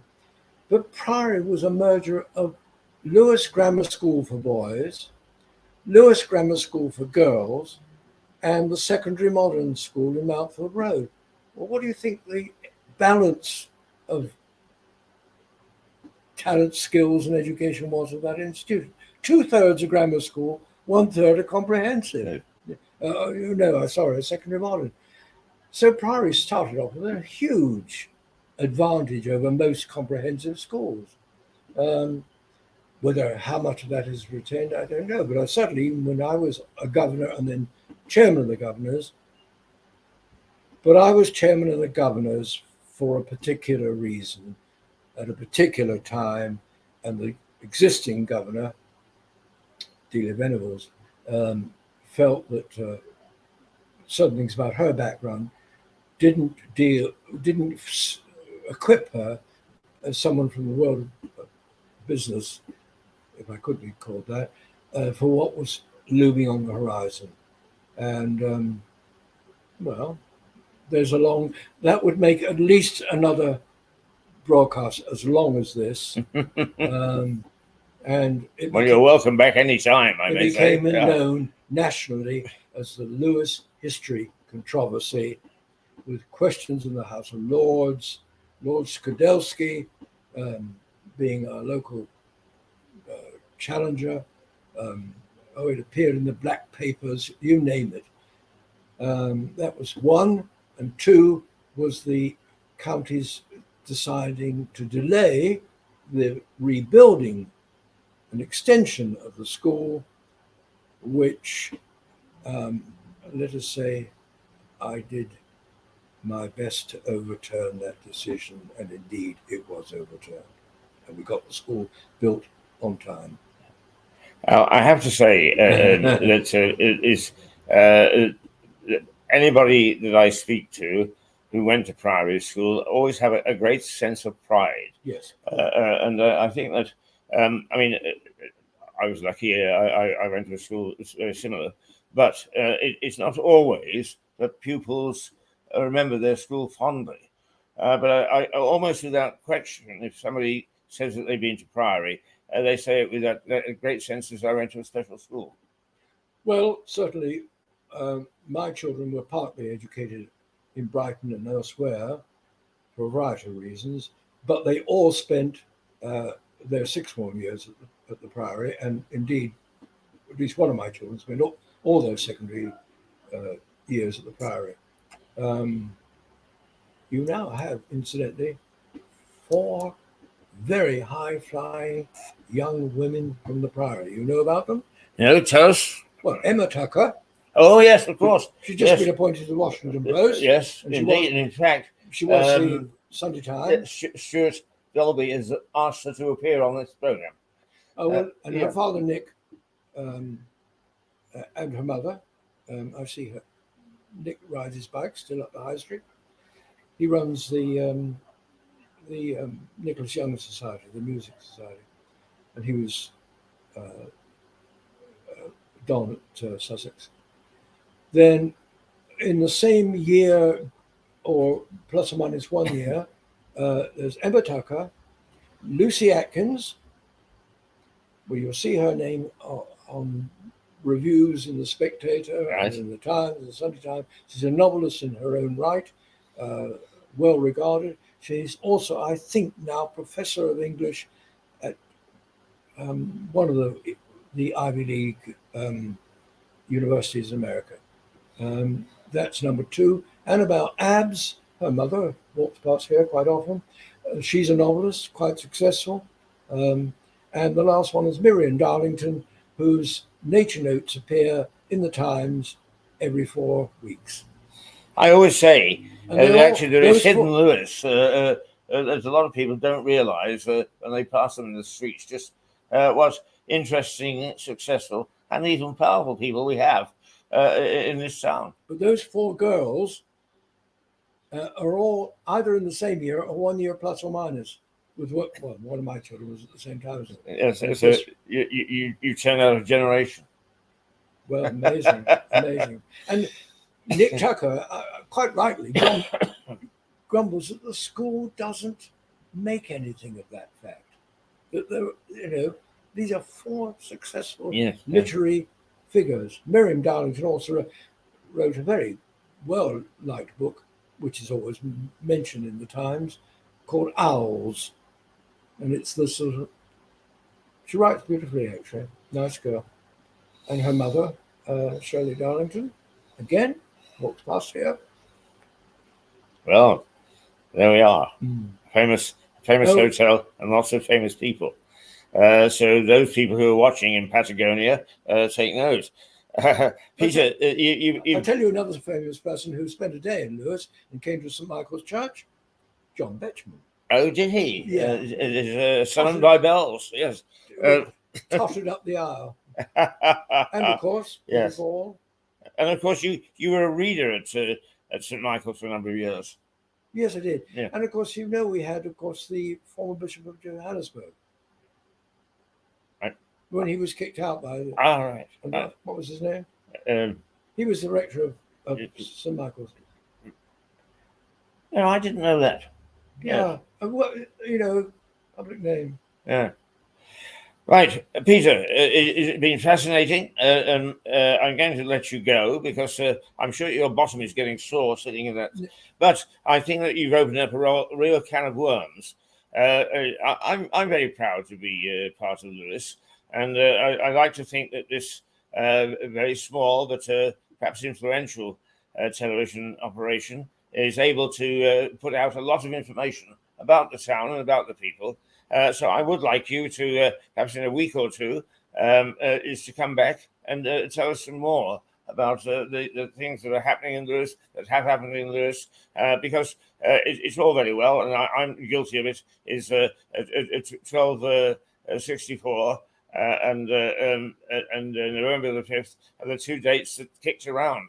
But there is so much more to this town, so much more, and a lot of it in modern history. And I think that we should be aware of it and we should know about it because it's a matter of pride. This week is exactly 64 years since I moved into Lewis. Oh, really? Yeah. Yeah. Well, you've been here a bit longer than me. January 59. Thank you very much for joining us. It's been fun. Very welcome back because you've opened my eyes a lot. I thought I knew a lot about Lewis, and you've covered just about everything that I didn't. Please do return in a week or two's time, if you don't mind, and we'll talk some more. Well, as I say, when people ask, how are you? I have to give that standard answer for a 91-year-old. As far as I know, I'm all right. As far as I know. Well, right. Time to go and do some other things. Okay. Give us back our town. Beer, wine. So, thank you for joining. Thank you. Hey, Ellie, come on, give us a kiss. Come on. Do admire the hanging gardens of Babylon on the way. They can't even cut that back properly. Hello. At last I've caught you asleep. You did hold up a Bible upside down, but you held it up. Hey there.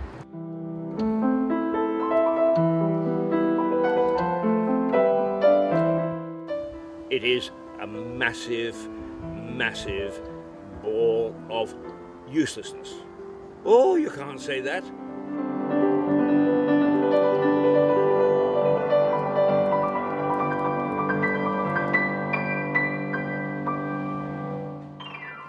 is it my romances all go wrong? Ellie was the first girl her mother thought me twee. She sent a big invitation with an RSVP. It is wonderful to end a day like this, where I am completely sober and articulate, and I'm surrounded by people who cannot put two words together. You said end the day like this. Isn't this the morning programme or something? Yes. Okay.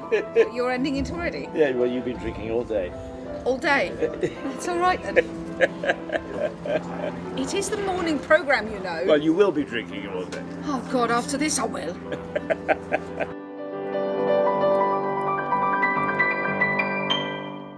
We've learned so much on this epic journey. We've learned what makes Lewis Lewis and what it's had to deal with in the past.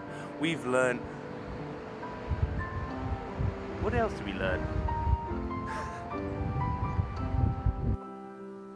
I'm Mark Landsman. Diddle bib. Pray for me. Goodbye. Mirador TV. Thank you very much. Bye-bye.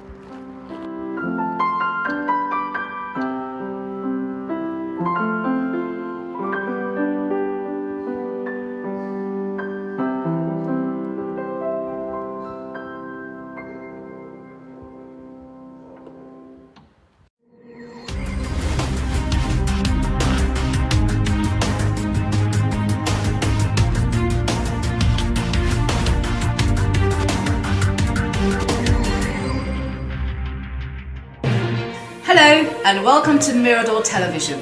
We are the biggest little TV in the world, based in Lewes, East Sussex in England. Our aim is to entertain and to spice things up a little. We will also keep an eye on the local politics, because let's face it, someone has to. Our programmes range from stories about the local people to stories about people from all the way across the pond. Brought to you by our wonderful colleagues in New York. So why not sit back, relax with your favourite cuppa, or maybe your favourite tipple, and enjoy. This is Mirador Television.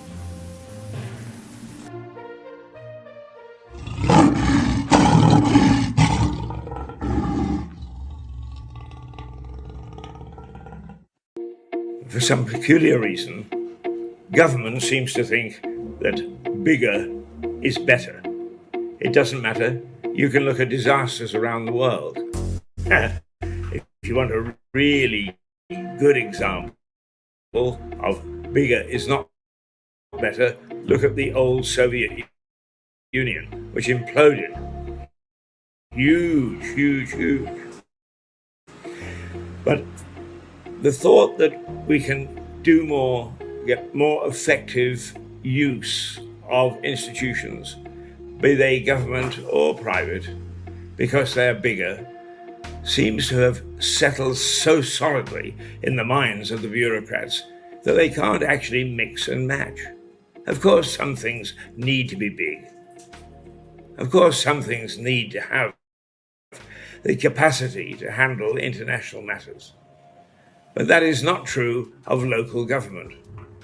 And trying to make local things, whether it's the local NHS or whether it's the local government, bigger because they think it'll be better, seems not to have been examined in any way.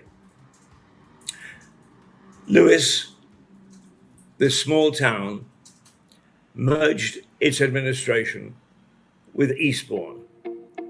The result has been chaos, complete chaos. The accounts are all over the place. The politicians don't know who they're looking at when they go to scrutiny. The chief executive seems to favour Eastbourne because that's where he's located. All in all, bigger most certainly has not been better. And I personally am asking people to think about clawing back Lewes from this merger, which made no sense in the first place and certainly is not working. But now it's the NHS's turn. Oh gosh, yes, another monolithic government organisation. They want to have a super surgery. In fact, they're going to have a super surgery in Lewes. All the little surgeries and the dentists and all the little organizations that have to do with medicine and our health are going to be under one roof. Disaster. It already is disaster. Until recently, I could go to my surgery and I could talk to the ladies, delightful ladies I may say, behind the reception desk and explain my problem. I could also insist that I saw my dedicated doctor, which the NHS bravely said each person over 65 can have a dedicated doctor. I've got one, and by golly, is she a cracker. She is really, really very good. And I want to stay with her. But when I talk to people now, they have no idea, A, that directive is in place, or B, that I should be able to have the same doctor time after time after time. They don't know because they don't know me. They don't know me because now they are part of this huge, sprawling organization. The building yet to be built, incidentally, but the organizers can't wait, and so they've gone ahead and done it, which is now making the NHS bigger. But my golly, if anybody can argue that it's better, then I'd like to hear the argument. But these sort of things are beginning to happen also when it comes to media. Now, media has a special problem. Because of the internet, traditional media has shrunk. It has difficulty looking after local communities. So, media gets bigger. Local people get less service. And now it appears that according to Harvard University, that as this happens and as media shrinks, so the services provided by the local government get worse.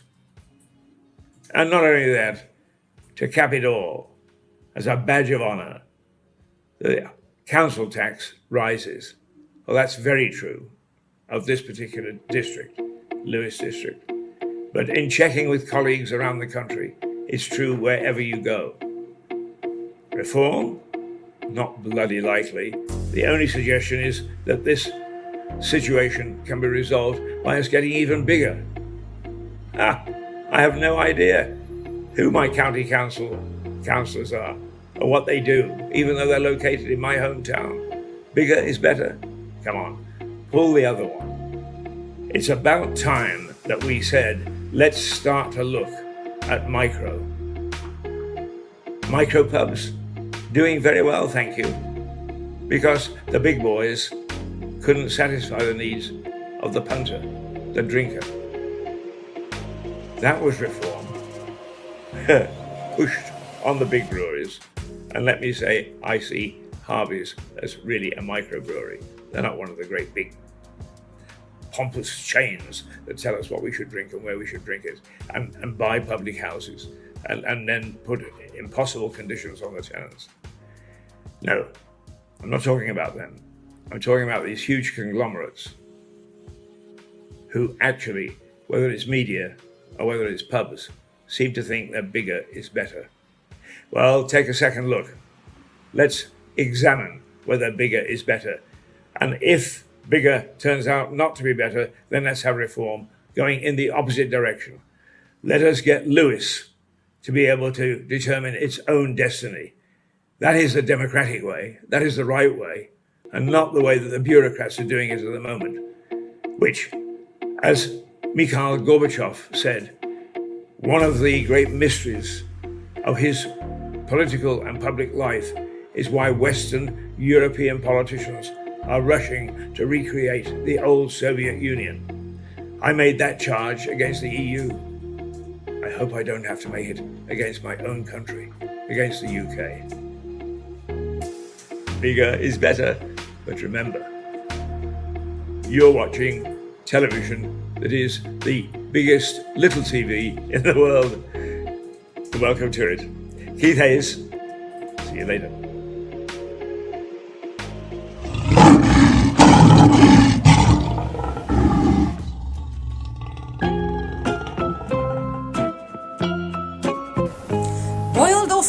Boiled or fried. I don't know who he thinks he's kidding. He only ever has oysters and champagne. And I have to work with him.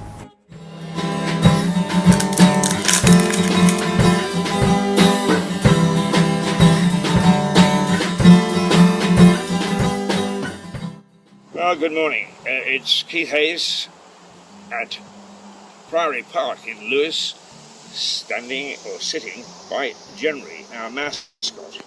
Indeed, a very important person in history, and that's why I thought I would find Annie here. I'm very pleased that Annie Verrill is joining me for Break an Egg, our new morning program, and she's all right, really. It's like wind in the willows. They say that the squirrels are all right and the rabbits are all right, but we chaps, we're okay. Oh, dear. Don't suppose you've got anything nice to say about me, have you?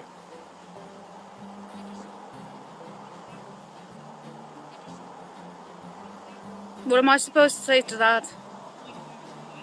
Although, you did mention an important person. I thought you were talking about me.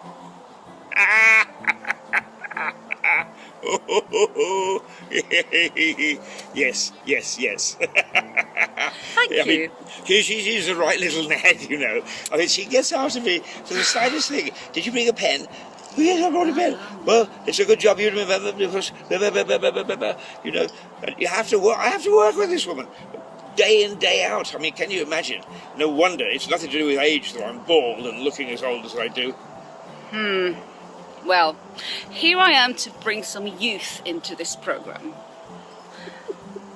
And if you did things right the first time, I wouldn't have to nag you, you know. We're not doing it for fun, even though you'd like to believe so, wouldn't you? Listen to it. Well, the reason that I was talking about nagging is that Gundrada, who is the wife of Bill Varenne, who was the first lord of Lewis after the Norman conquest in 1066, insisted that this priory should be built. And it was built in 1079, and a lot of it is still standing, despite the vandalism of Henry VIII, 400 years later, in fact. But the fact is, she nagged poor old William the Conqueror and her husband Bill to death, just to get it built. Nag, typical woman. Yes, and then what happened? The priory was built. We wouldn't have a priory to sit at right now. I'll give you that. Well, there you go. I know I'm right. I bet you there's more people wanting to spend the money better way, just the way they do today. I'm sorry, what? Oh, she hasn't been listening.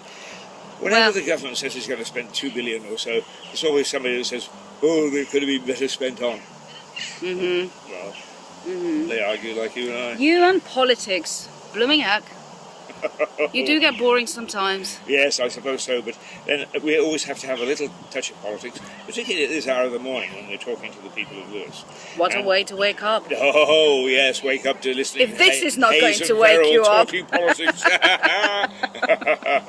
But we do have, we can get off politics now, because we do have Stephen Catlin, who is to be the mayor of Lewis Town, that is, not Lewis District Council, next year. And he has an insight into the council, and he'll be giving us a little bit of more depth. So let's talk about something else. We have this morning a little bit on food. Yummy. Just the thing I like to talk about. Anytime I've been to a restaurant, never approves of anything I order. Yeah, whatever. Because all you want to eat is blowing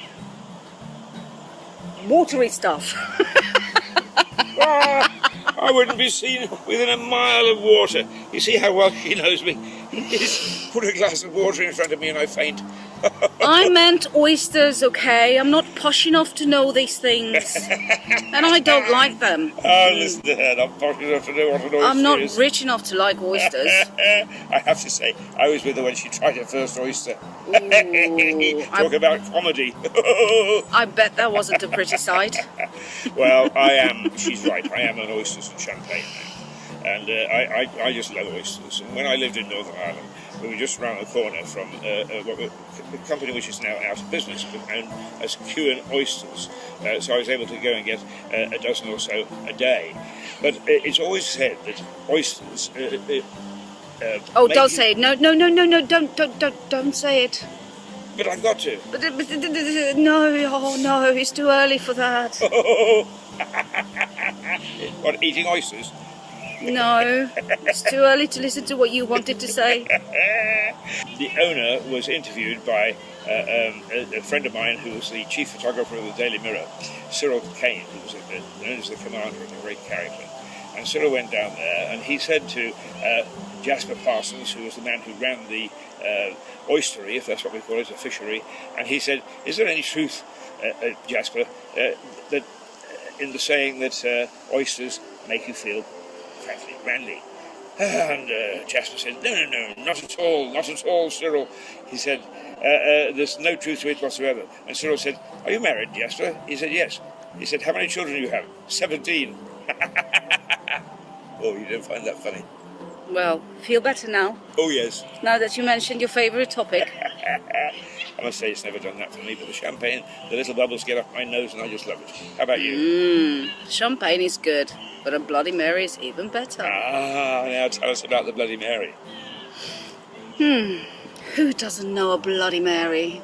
First of all, the name. Very good name. Some tomato juice, some vodka. The more the better. Some horseradish and some black pepper. And maybe a little bit of sherry in there. Just for the twist. Sounds good, but some people, Canadians particularly, say that they like tomato juice. Ever tried that? Well, you sort of maybe try it once. Not for me, no. And how about V8, the vegetable juice? No? No. No pleasing some people. A Bloody Mary it is, made in the original style. The original Bloody Mary. Yummy. Okay, well, we've had a good natter to start off the programme this morning. I think that Annie said that she wanted her eggs poached. I will have mine fried. And so we're going to go away for a few minutes to give Stephen and one or two others a chance to butt in on this programme, both about food, politics, architecture, you name it. We've got a whole potpourri coming up. Toodle-pip.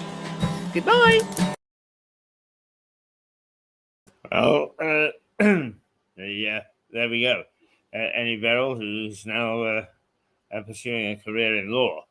My goodness me, I have to watch my P's and Q's with that. I'm sure that there's so much that goes on that's politically not correct on this program.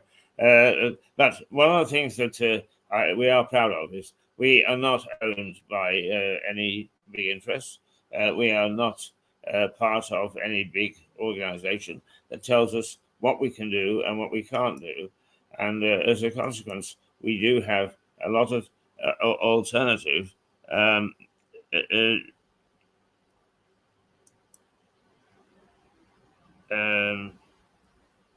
programs and thoughts. And with any luck at all, I'm just going to see if I can now find one of those dissidents, if you like, or at least a different view, because it's important that we absolutely do reflect that different viewpoints. And of course, I had the thing a moment ago, and now, of course, I can't find it one little bit. But we will just have a look, because I do like to make sure that we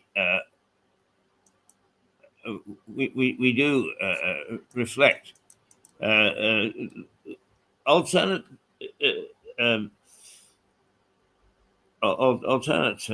views in our society, which don't normally get much of a hearing, and it's necessary that they should. And if I can find it, we should have one of those here this morning, and I think I found it. And here it is. It's Liza Page and Max Hurd talking about the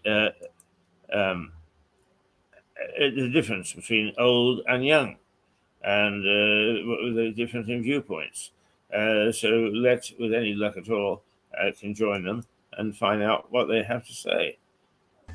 No, I haven't got it.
Well, I've led you down the garden path because I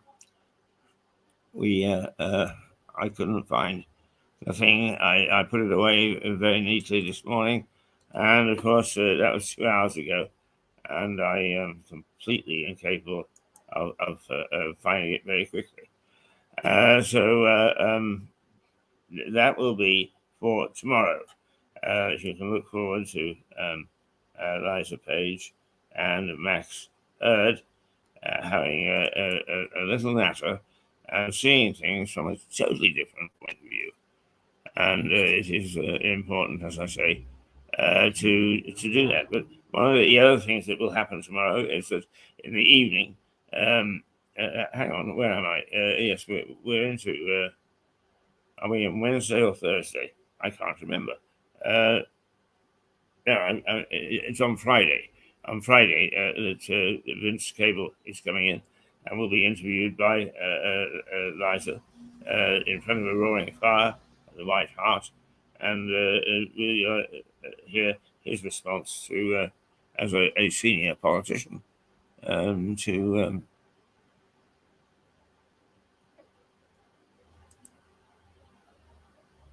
what they have to say.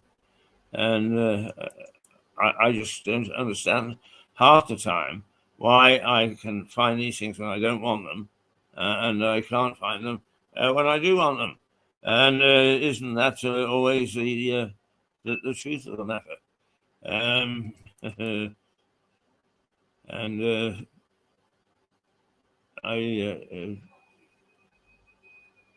it's because I'm not bad as a broadcaster. When it comes to the technical side of things, is you can swallow me up and throw me out, and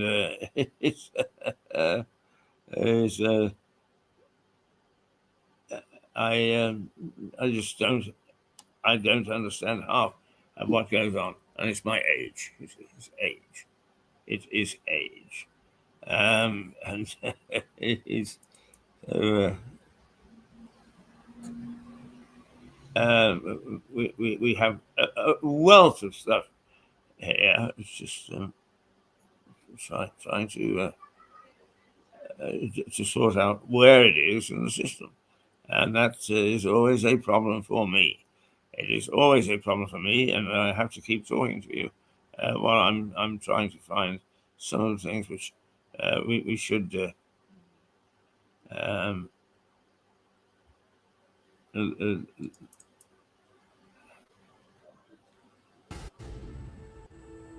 Well, we've got something here.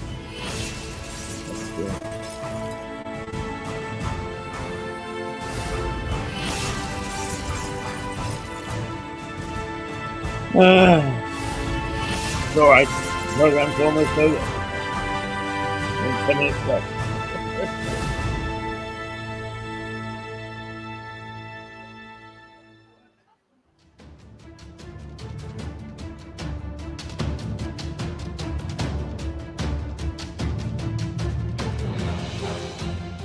take a look at the last few minutes, shall we?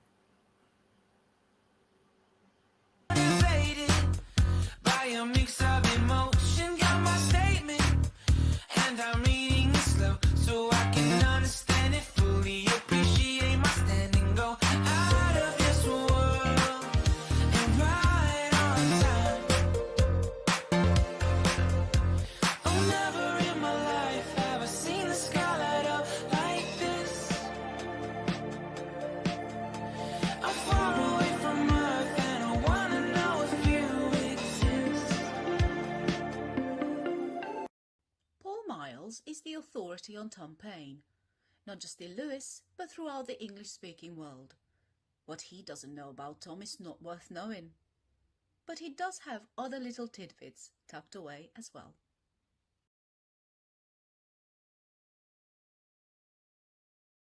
Yes, the book I spent 10 years intermittently, it's intermittent research this, I was doing other things at the same time, but I couldn't let it go after I was made director of the Tom Paine Festival in 2009, celebrating 200 years of his life.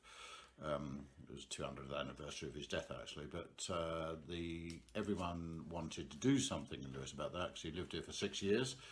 And so I was appointed as festival director, and it was my duty to mount a 10-day exhibition of his time, of celebrating his time in Lewis. So it was quite a difficult thing to do actually, because up until that point, very little was known about his time in Lewis. In fact, it turns out very little was known about his time in England before he left these shores from Lewis in 1774. He departs. He arrives in Lewis in 1768 to the shores of America, clutching a letter of introduction from the great Benjamin Franklin.